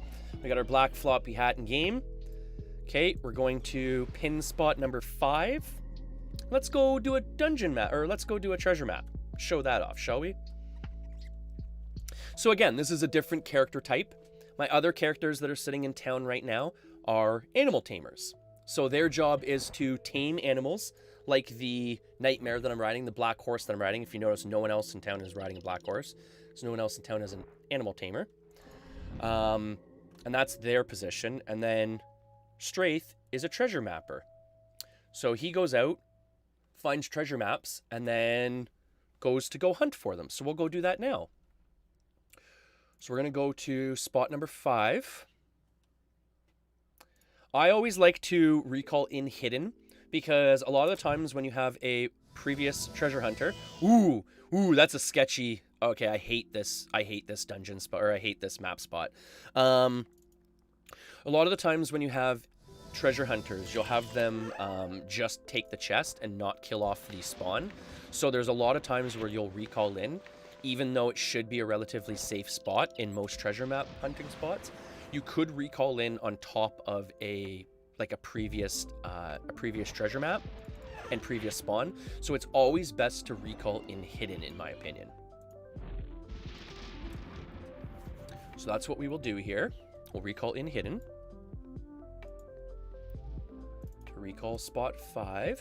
It is number 5, right? I hate this, like, 2-tile island. I hate this one. Map number 5 is brutal. I hate it.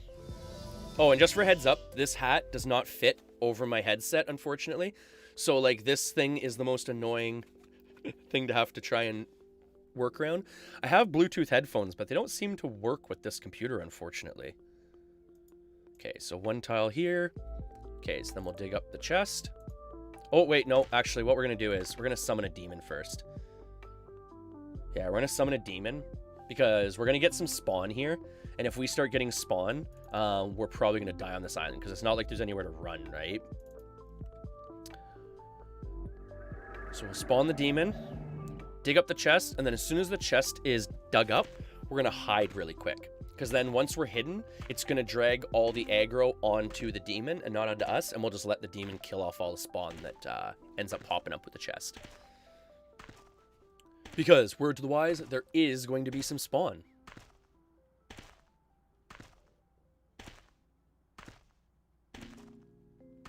There are going to be some monsters here. So, whoop-de-doo, here we go, and hide. All right. Shouldn't be too hard for a demon to take out an Earth Ellie and a Gazer. And because of the size of the island, if you notice, there wasn't much spawn. There isn't enough room for it to actually spawn creatures. So you'll only get like maybe 2 creatures from these chests. All right, start picking.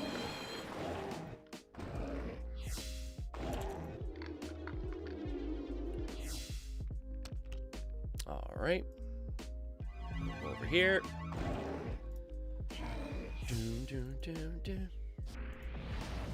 So on this server, it is not required to have both detect hidden and remove trap for doing dungeon chests. So this is my character build right here. With this build, I can do any level treasure map in the server and also do dungeon chests as well, which is pretty profitable. Keelite! You got a Keelite! Alrighty, so we took down that relatively easy. So now we got to go back over to the chest and loot the chest. And that was like a loot macro that I just used there. So essentially it's supposed to pull all the gems and money from the monsters, but it only pulled the money, it looked like. Alrighty. So let's hope we get something decent from the chest here, which we're not going to. It's only a level 2. But the other thing too is, a lot of people don't realize this. You technically have the same chance of getting a vanquishing weapon from level 2, 1 chest, doesn't matter, as a level 5 chest. The only difference is the actual quantity of items in the chest. The quality of items does not change, it's the quantity of items that changes. So technically, when you loot a level 5 chest, it's not that you have a higher chance of actually getting a better weapon, it's only the fact that the RNG numbers are larger. So for an example, there's always a 10% chance of getting a vank weapon, but the difference is when you have a level 5 chest, there's a higher chance of technically getting it because you could you're just getting more weapons.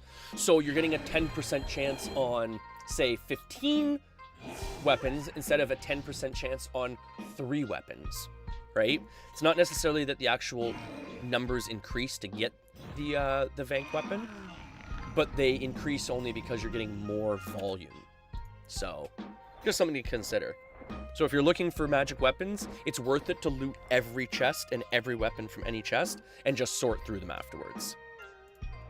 Or you could be throwing out the 1 vank in a level 1 chest, just for heads up. And then in that case there, the weapon is worth more than the actual chest itself, right? Okay.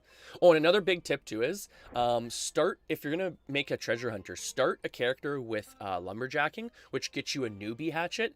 Then what you can do is whenever you're done the chest, you can chop up the chest and never have to worry about losing your axe because the axe will not drop on your corpse. And even when you go to the blacksmith, you don't have to worry about selling off your axe because you can't sell newbie items. So that is a really big tip for anyone that wants to start a treasure hunter and who always seems to forget an axe whenever they go. This guy here.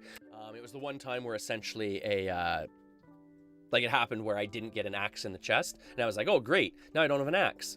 I had to recall out, pick up an axe from the local vendor, recall back in, because there's nothing worse than recalling to a treasure map spot and not having the previous treasure hunter knock down their chest. That's a really big dick move, because it prevents you from digging up your treasure chest. So, little thing. Hey Fab, all the best. Thank you for the raid too. And thank you for bringing Wolf over. It's always nice to have a fellow UO player joining us here too, eh? And of course, on that note, take the potion with you, right? Heal up, enjoy your sleep, Have sweet dreams. And all the best, eh, fam?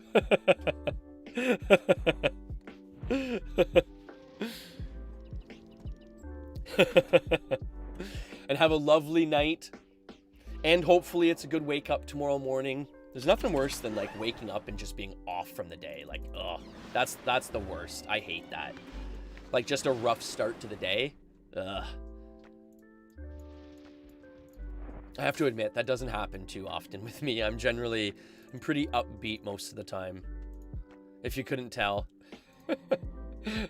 This is pretty much me all the time. Yeah, see, all this stuff's gonna be junk, right? But whatever. Whatever. You still take it. You still take your chances on it. You still look through it, right? There's been enough times where, like I said, like I've gotten like a vank weapon from something like a low-level chest just by chance, right? But okay, give me 2 seconds. I'm gonna go to the washroom here real quick. And I will be right back. I'll do one more chest, and then I'm probably going to hop off stream here, go hang out with the family for a little bit. But give me 2 seconds. I'll be right back, folks.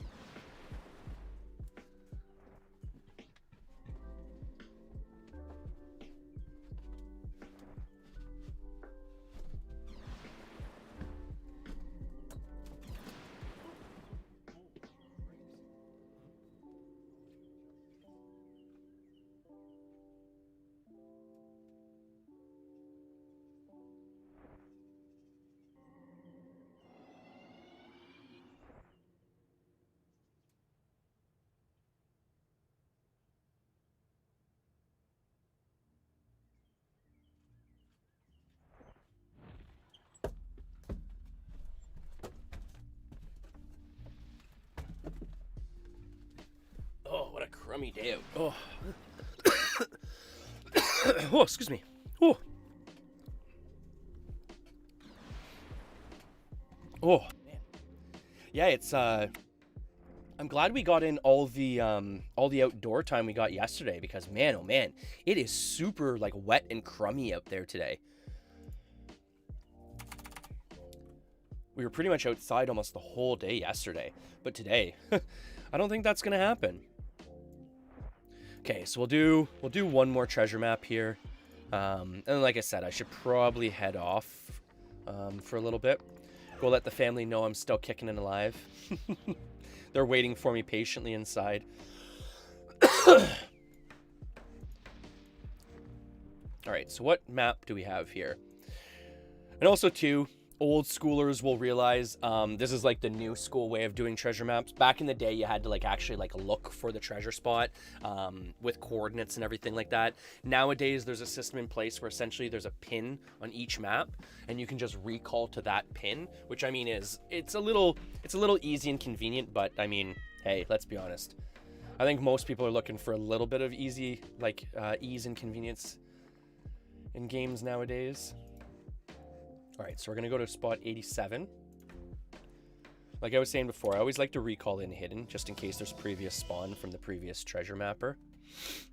So we're good. We can dig it up here.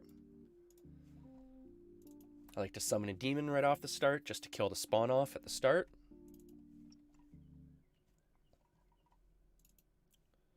The joys of trying to cast an 8th level spell, even as a Grandmaster Mage. Oh, there we go. Okay. Let's pop the chest and let's get this bad boy going, shall we?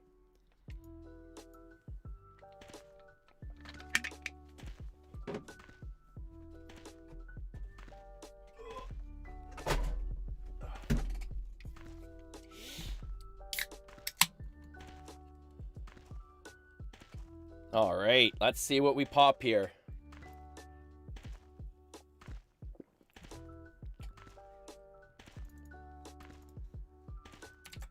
All right. All right.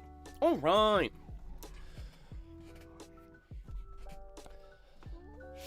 But yeah, on that note too, GB, with the website and everything like that, what I would suggest too is if you want to get a good feel for it and everything, check out, I think there's a forum that goes along with it too. The forum has a lot of like past events and stuff posted. So if you kind of wanted to see what was going on in the server, they've got a lot of past events on there and stuff like that. Oh, excuse me. Judo. I love the sound that the gargoyles make.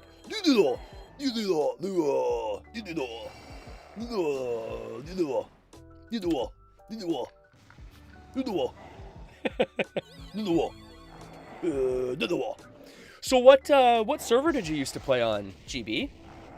I think you mentioned it, but I think I lost it now.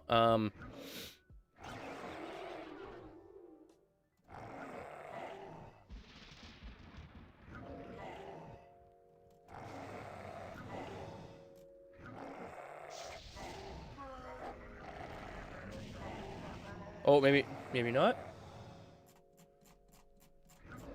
I thought you had mentioned what server you used to play on.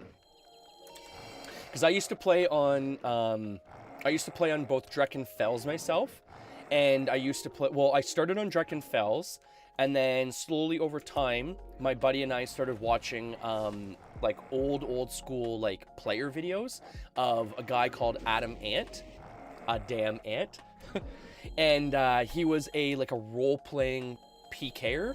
And essentially his guild was all about like keeping watch or being guardians of the liches. So anywhere there was lich spawn, we kind of like protected them. So my buddy and I actually ended up leaving Drekken Fells to go to Napa Valley, where this guild existed and where the guy actually played as his home server. And we played with him for a while. And then after a period of time, pretty much all of us, we all quit playing on like the EA Aussie servers, and we switched over to different games and stuff. And then I came back and played on Adamant's personal server that he ended up making himself. And unfortunately, that one only lasted, I think I was playing there for a little bit over a year. And then unfortunately after that time, that one kind of flopped. Spent a lot of time not playing Ultima Online, and then finally just recently I got back into it here now that I'm streaming and stuff like that. And like I said, I was looking for like a good game to play with the community, and I felt like Ultima Online was going to be that game. Oh, that's right. You said you've played mainly like player run servers over the years and stuff like that. That makes sense.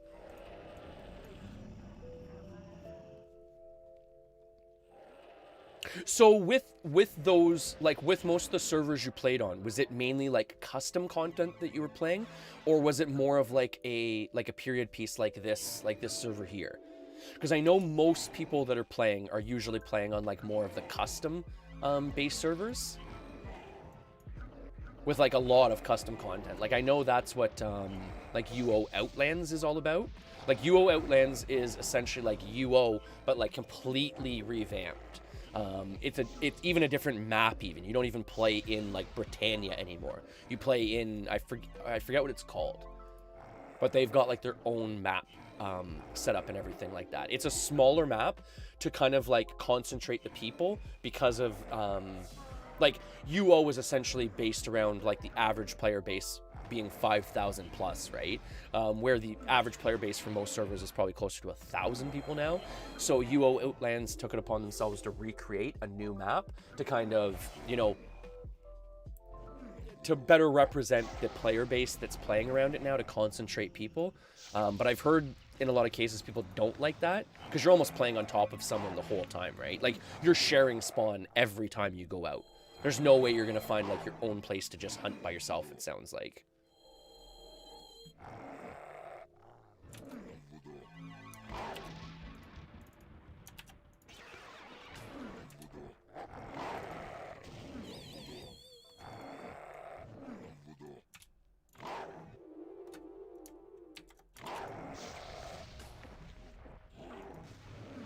Prevalia? Sorry, what's is Prevalia another player run server as well? Seagate? I've never heard of that one.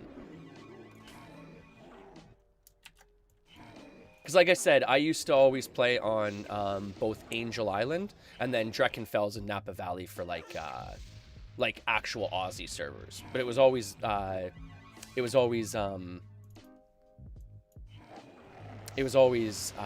Angel Island. I didn't play a lot of different ones.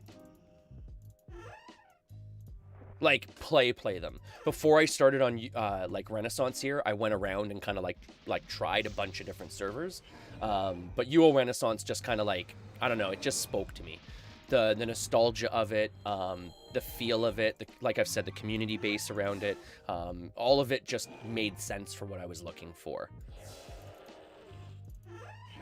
Like I was saying, like there's enough custom content where someone like me who's played on and off throughout the years can still find something new to do. But for the most part, like with me trying to bring like community members here, viewers here and stuff like that, it's still at least familiar enough for me that I can like get people started and like let them know what they could do to like build up money, stuff like that, right? I still feel knowledged enough that I can help people out. I might not know everything about the server, but I at least know kind of the base mechanics of it and everything. So that's really important, I thought.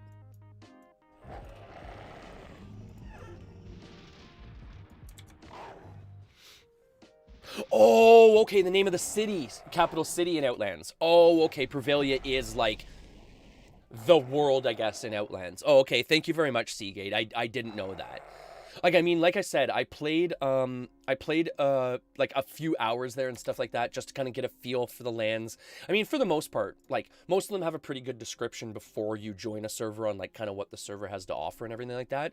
And I figured I'd try it out and everything like that. And, you know, it was good. It just wasn't what I was looking for out of a player-run server, right? Like I was saying, what I brought up a couple times, I feel like Outlands would be really good for like people that have been playing like Ultima Online maybe like the whole time, and are looking for like new content, new things to do, new places to explore. Whereas I wanted something kind of like more true to what I left, like almost like I hadn't left, like I'm just picking up where I left off type of thing. And that's what UOR was offering for me. The mac and cheese of gaming, as I keep saying. It was mostly custom. I remember one started on a regular map, but had an apocalyptic event and got to a new map. Never had a problem with stepping on someone's toes. Played on regular servers when I started, but got PK'd extremely often. See, and that's the nice thing about this server too. There's a good ratio of sheep to wolves, like I like to say. There's not too many PKs. There's not too many people farming. There's a good ratio. You will see a PK every once in a while in the hotspots, but it's not like you can't, you know, make money.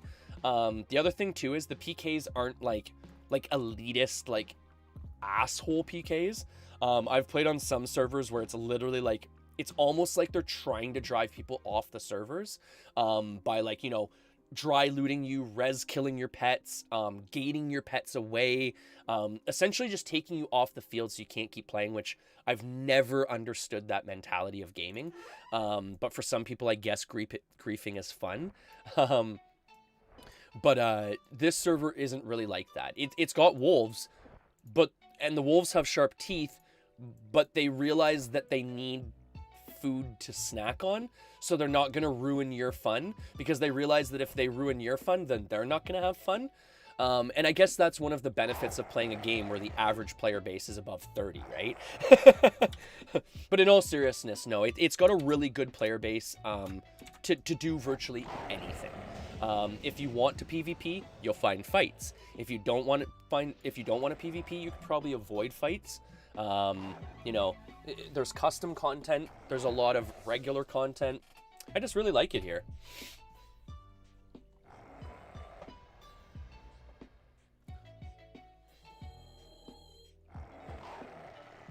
See, and that's the other thing too, like I was saying earlier, GB, it's really nice because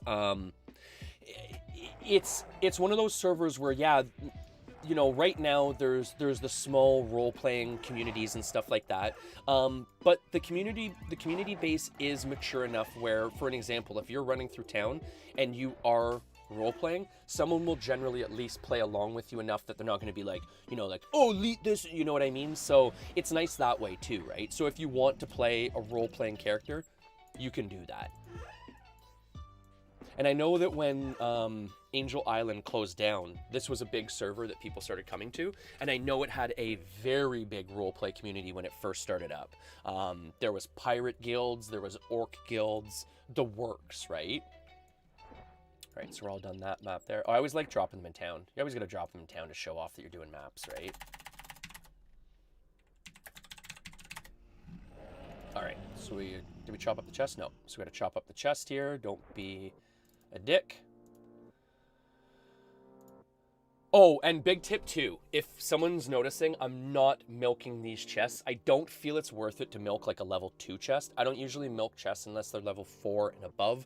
What that term means is when you're playing Ultima Online and you're doing treasure chests, each individual item you take out of a treasure chest has a chance to spawn a creature. So what you want to do is you want to take items out of the chest, even if they're stacked, like literally one at a time, to try and get as many spawns as you can get, to try and get as many things to kill as you can get. Because generally, the spawn from a chest is worth more than the chest itself. So big tip for any new treasure hunters out there.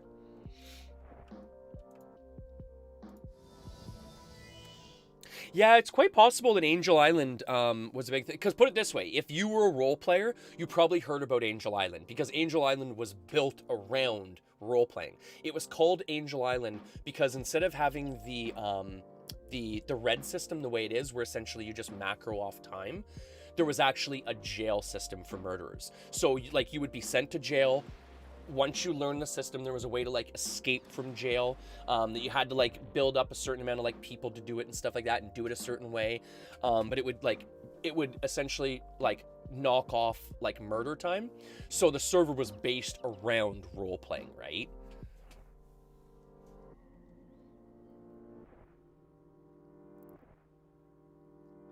Oh no, and don't get me wrong. There are going to be a couple bad apples here and there and stuff like that. You know, people doing annoying things here. A big one is because of Jellum being like the popular area where people train animal taming. Because of the bulls and everything. A lot of people will, you know, grief and PK there and stuff like that, but I never judge something by the minority. I'm always judging things by the majority, and there's a big difference between 1 or 2 people and, you know, entire guilds and entire groups devoted to griefing people off the server, right? What? Is all this talk not gotten you to download it yet, GB? My plan hasn't worked yet. I must keep talking. No, but in all honesty, like I said, like even in a lot of cases, like what a lot of my viewers have done is like they've joined up, they've got some characters. In a lot of cases, you know, it's one of those things like, oh, I'll play casually, and then all of a sudden, a couple weeks later, you're like, yeah, I'm working on my treasure mapper after completing my tamer, and I've already got a PvP character made too, right? But one of the things I always mention too is why it's great for a player base of this age is because it plays very well in the background too. You can have it macroing skills in the background while, say, you're watching your kids in the kitchen, because that's what I do, right? I end my stream, I go inside, I'll bring my characters up on, you know, on the game screen on the laptop or something as I'm watching my girlfriend's son or something and hanging out with the family inside. And then, you know, I'll pop back to the computer screen here and there, macroing skills up in the background and stuff. It's a good background game, right? That's why a lot of my viewers like it too. They can be building up skills during the week, and then they're ready for the weekend when they actually have time to play the game, right? Which is a nice feature.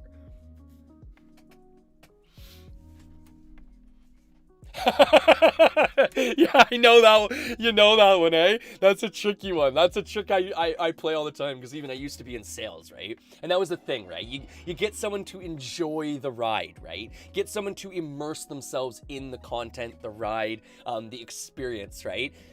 You know, you're here at the dealership anyways. I mean, you might as well take the new Stinger for a drive, right? I mean, it's only got 4-wheel drive, like 375 horsepower, like, you know, it's fun, right?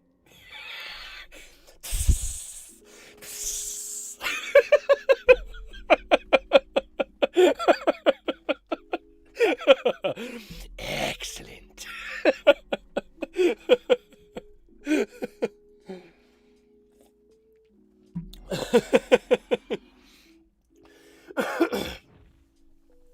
it's so true, because that's actually what I was bringing up too with the name Haplo. That's where that name came from, was a book I found in an English class, slowly reading, you know, like a stolen page here, a stolen page there between work and stuff like that in class.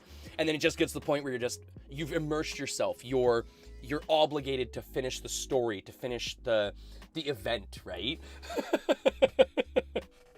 Snorting UO.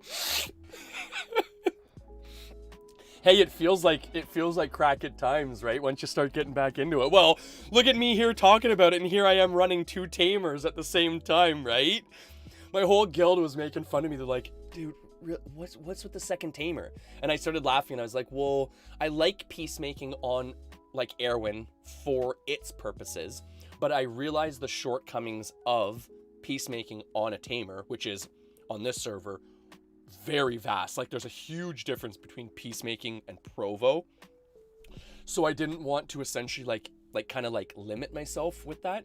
So I rebuilt a new tamer, which on this server, it's relatively easy to build a tamer. You can build it in a couple of days, almost AFK. So I built a second tamer. Haplo is provocation, and then Arwen is she's peacemaking. So it's 2 totally different builds for 2 different purposes, right?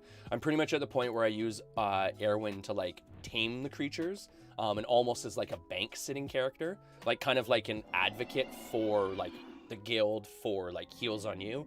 And then Haplo is kind of like more of like the character that will actually go out and like do things. Oh, get rid of that. But yeah, so that's pretty much the way I have it set up now.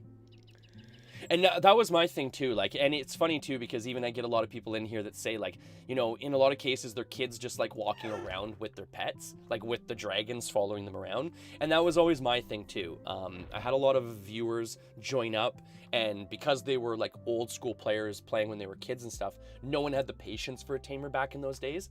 But then, like, as soon as I started showing them, like, we go into a dungeon together, and like, I'm just rolling over stuff, right? As they're like, ting, ting, ting, ting, and they're like, what's happening here? Like, I'm not even getting a chance to attack things. And I'm like, well, that's a tamer for you. So now everyone in my guild is rolling like tamers, right?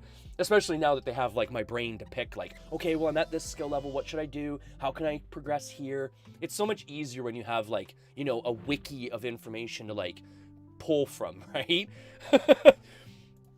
like if you ever seen, like, if you ever watch like Avis in like Stardew Valley streams, like, I am Avis of UO as Avis is Avis of Stardew Valley. Like, the way that Avis pulls up information about things, like, just like it's unbelievable, right?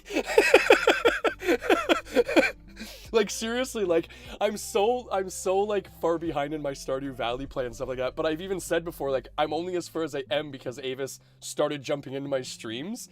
Whereas, like, you know, if it wasn't for her, I'd be so much further behind. Whereas I feel like I'm Avis in Ultima Online. Like, probably a quarter to half my time is spent sitting in town just bank sitting, and I can still keep up with like other people doing things, right? So, like, that's the advantage of playing a game for, I don't want to date myself here, but like 20 plus years, right?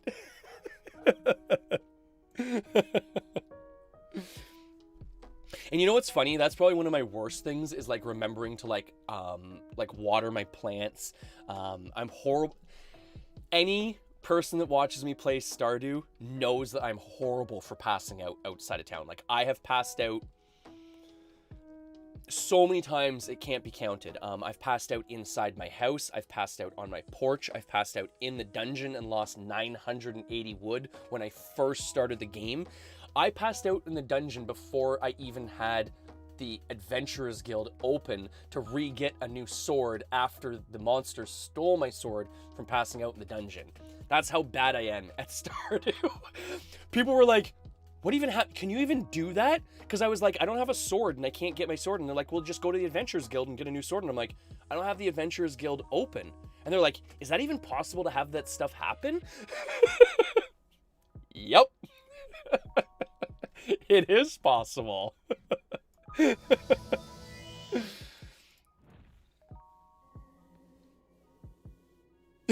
It's true. Well, it's funny. The one time I passed out inside my house, it was actually, like my dog Dawson wouldn't get out of the way of my bed. So I was trying to like push him out of the way and stuff like that. And he was just sitting in my bed and I was like, literally like, you know, 150. And then sure enough, like I passed out right like the tile beside my bed because I couldn't get into my bed. Go figure. Oh, look at, oh, should we go kill a chicken? Ah! Where did he go? Ah!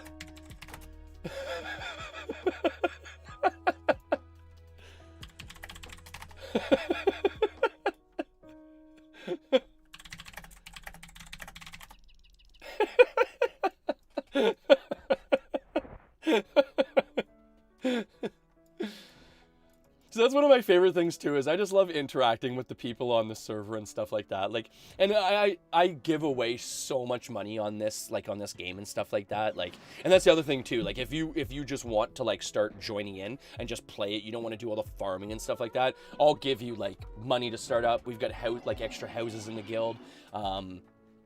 Like I've said, and it's true, I've given away more money in this game than I've probably spent on my own character so far, just to get people started up, to let them have fun and stuff like that and everything, right? But on this note, I probably should, like I was saying, I probably should start heading out here, going back inside and,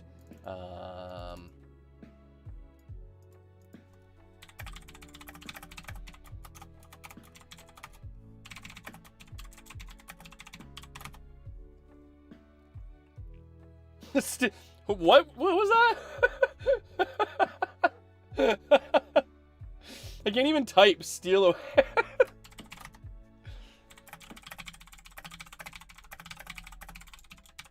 I don't think they'll be too missed.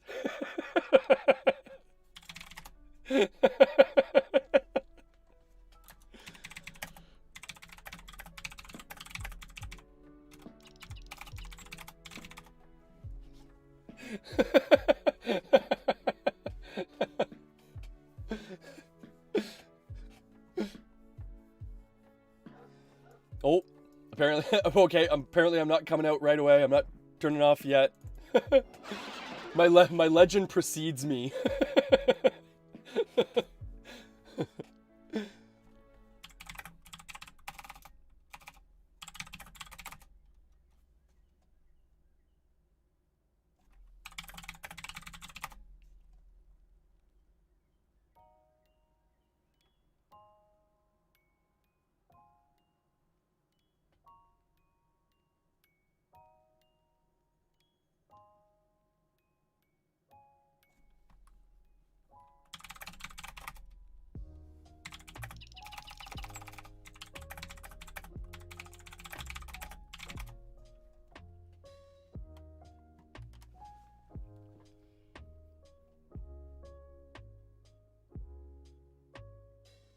Oh,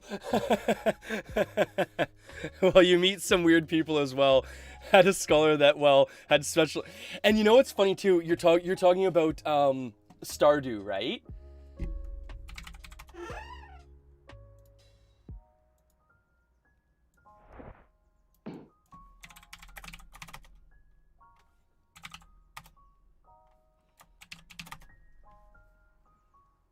Sweet.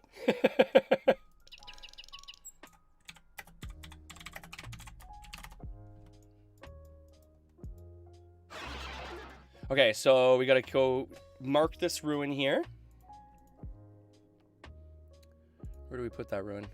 Where do we put it now? Where did I put it? What the hell?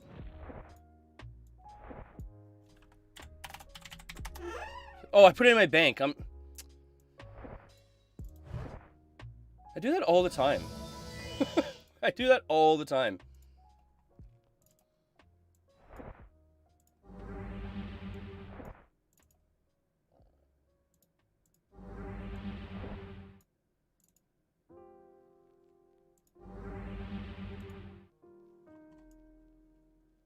Oh, right. Now we got a ruin to the Moonglow roof. That's really helpful, actually. I didn't have one of those before. That is actually really helpful. Because, yeah, I didn't have one of those before.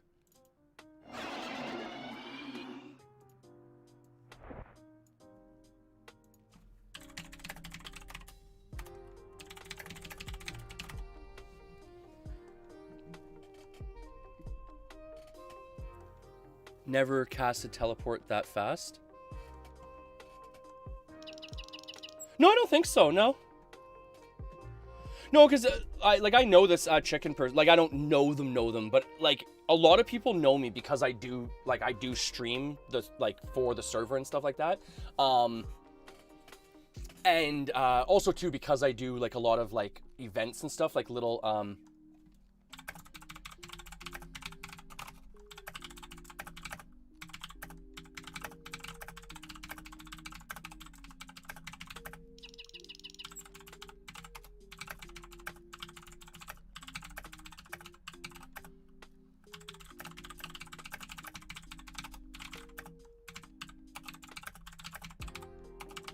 I always like saying kid aggro. Maybe kid aggro. I always get that too. I'm just lucky enough I've got the stream shut out here. But yeah, no, like a lot of people do know me and stuff like that. So even I've been out in you know, the field and stuff, and people like, you know, either try and PK me or be nice about PKing me in a lot of cases, because they know like I do live streaming. I'm trying to promote the server and everything like that. I'm trying to get more people onto the server and everything, right? So people are generally pretty respectful.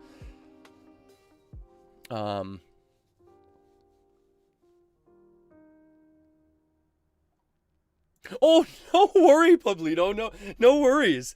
No, we've been doing a pretty relaxed stream here. We get what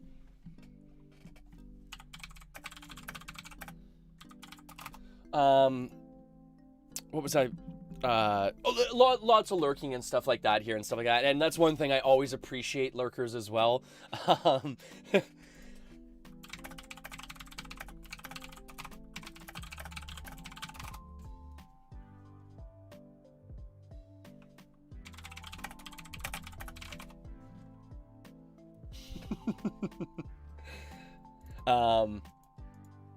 But yes, it's nice having a little bit of pull on a server like this and stuff like that, because like going out with a new group and stuff, like, because I am bringing a lot of newer players to the server and everything.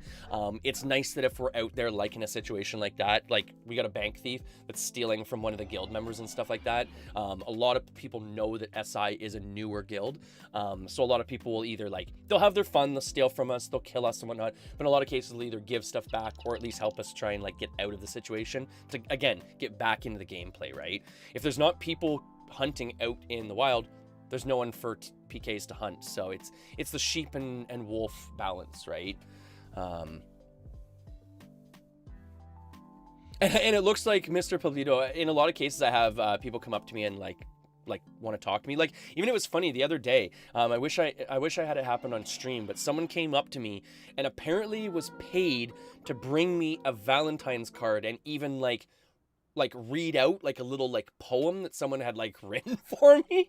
It was something like, you know, you're shine bright, you're a diamond or something, and then they even like handed me a diamond or something. It was pretty cute. I don't know if they realize that Arwen is a guy in real life.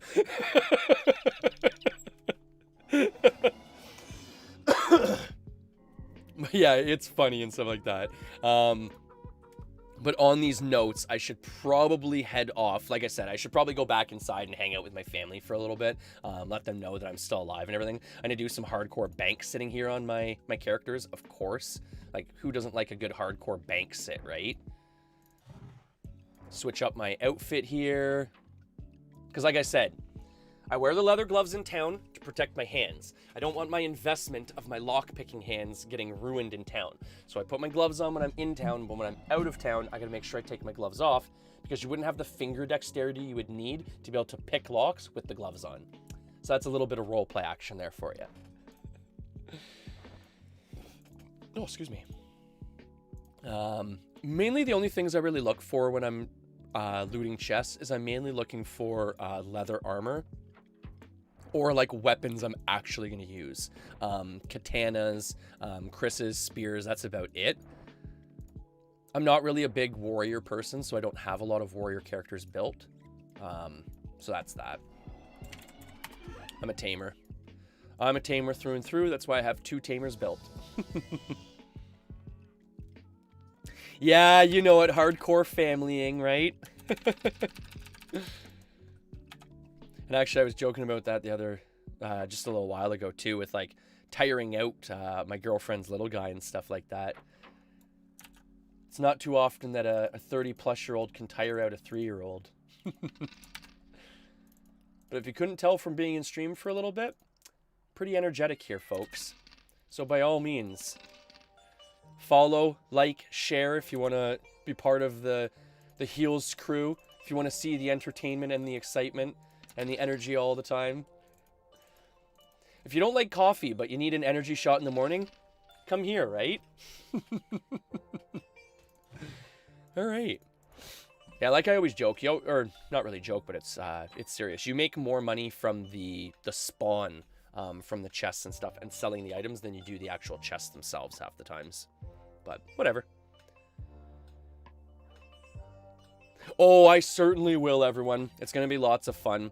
I always do a little bit of a sign-off here and everything like that. And also, too, I always like to raid a fellow streamer as well. Pass on the love and everything like that, right? Because that's what I was saying earlier. Like, it's all about that, right? It's so easy to do a quick raid. It's so easy to, to follow someone's stream. It's so easy to like someone's stream or something like on Facebook or something.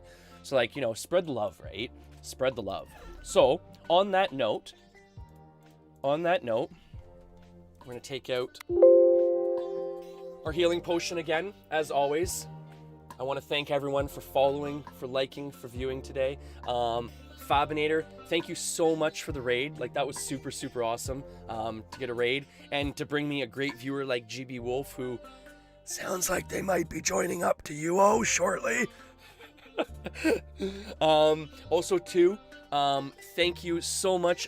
Okay, so I would just want to go over this from the last little while.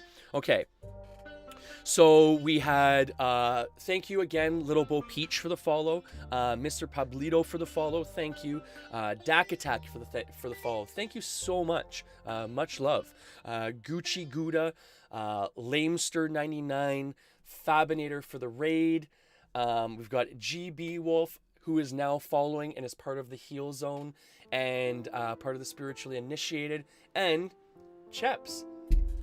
Welcome to the Spiritually Initiated, everyone.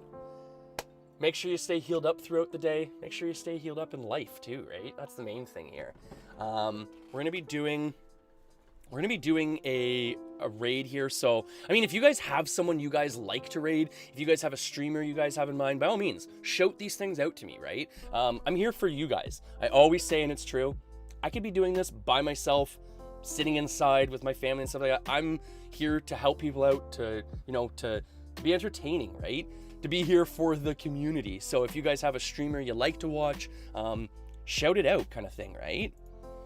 But on that note, like I was saying, I always like to, if anything, I like to raid a smaller streamer too, generally in a category that I'm already playing and stuff like that, if I can find one. And then generally also too, raid someone, I don't mean to sound rude with this, but raid someone possibly English speaking so you guys can interact with them too, right? And who is interacting with their viewers. Because there's nothing worse than dropping you off and all of a sudden you just got someone like, type of thing, right? So.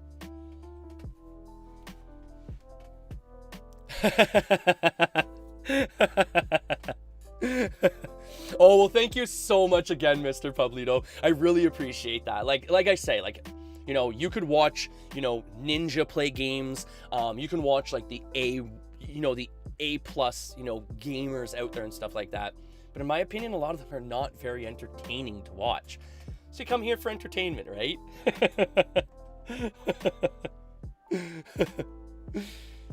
Oh, I hope that we get to see you in game, GB Wolf. And also too, just in case anyone wants to join up to my personal Discord or the Ultima Online server. First link was for the Discord. Second link is for the server. By all means, join up to Ultima Online Renaissance. We'd love to have you. It's a great player-run server, everyone. Great player base, great community, and I'm there. So why wouldn't you want to come and see and hang out with Erwin, right?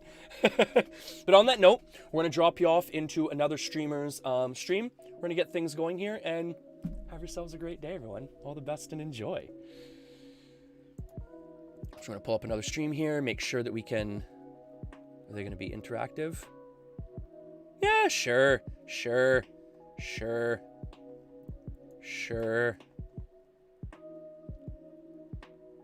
All right, so we'll get the Spotify turned off here. We'll get you dropped off elsewhere here, folks.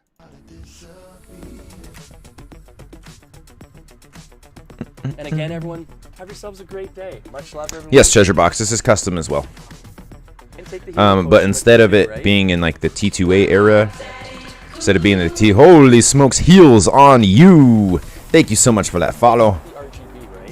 Ooh, an event gate, huh? Thank you so much for that follow. That means so much. I'm glad you're enjoying the stream. But yeah, so instead of T2A, this is like kind of an AOS era. I'm grooving on his music already. I like his music. All right, have a good one, everyone. Everyone that wasn't on Twitch, have a great day. Enjoy. All the best. Thank you for the Holy smokes, something else just happened. Have a great one, everyone. Holy smokes. Heels on you has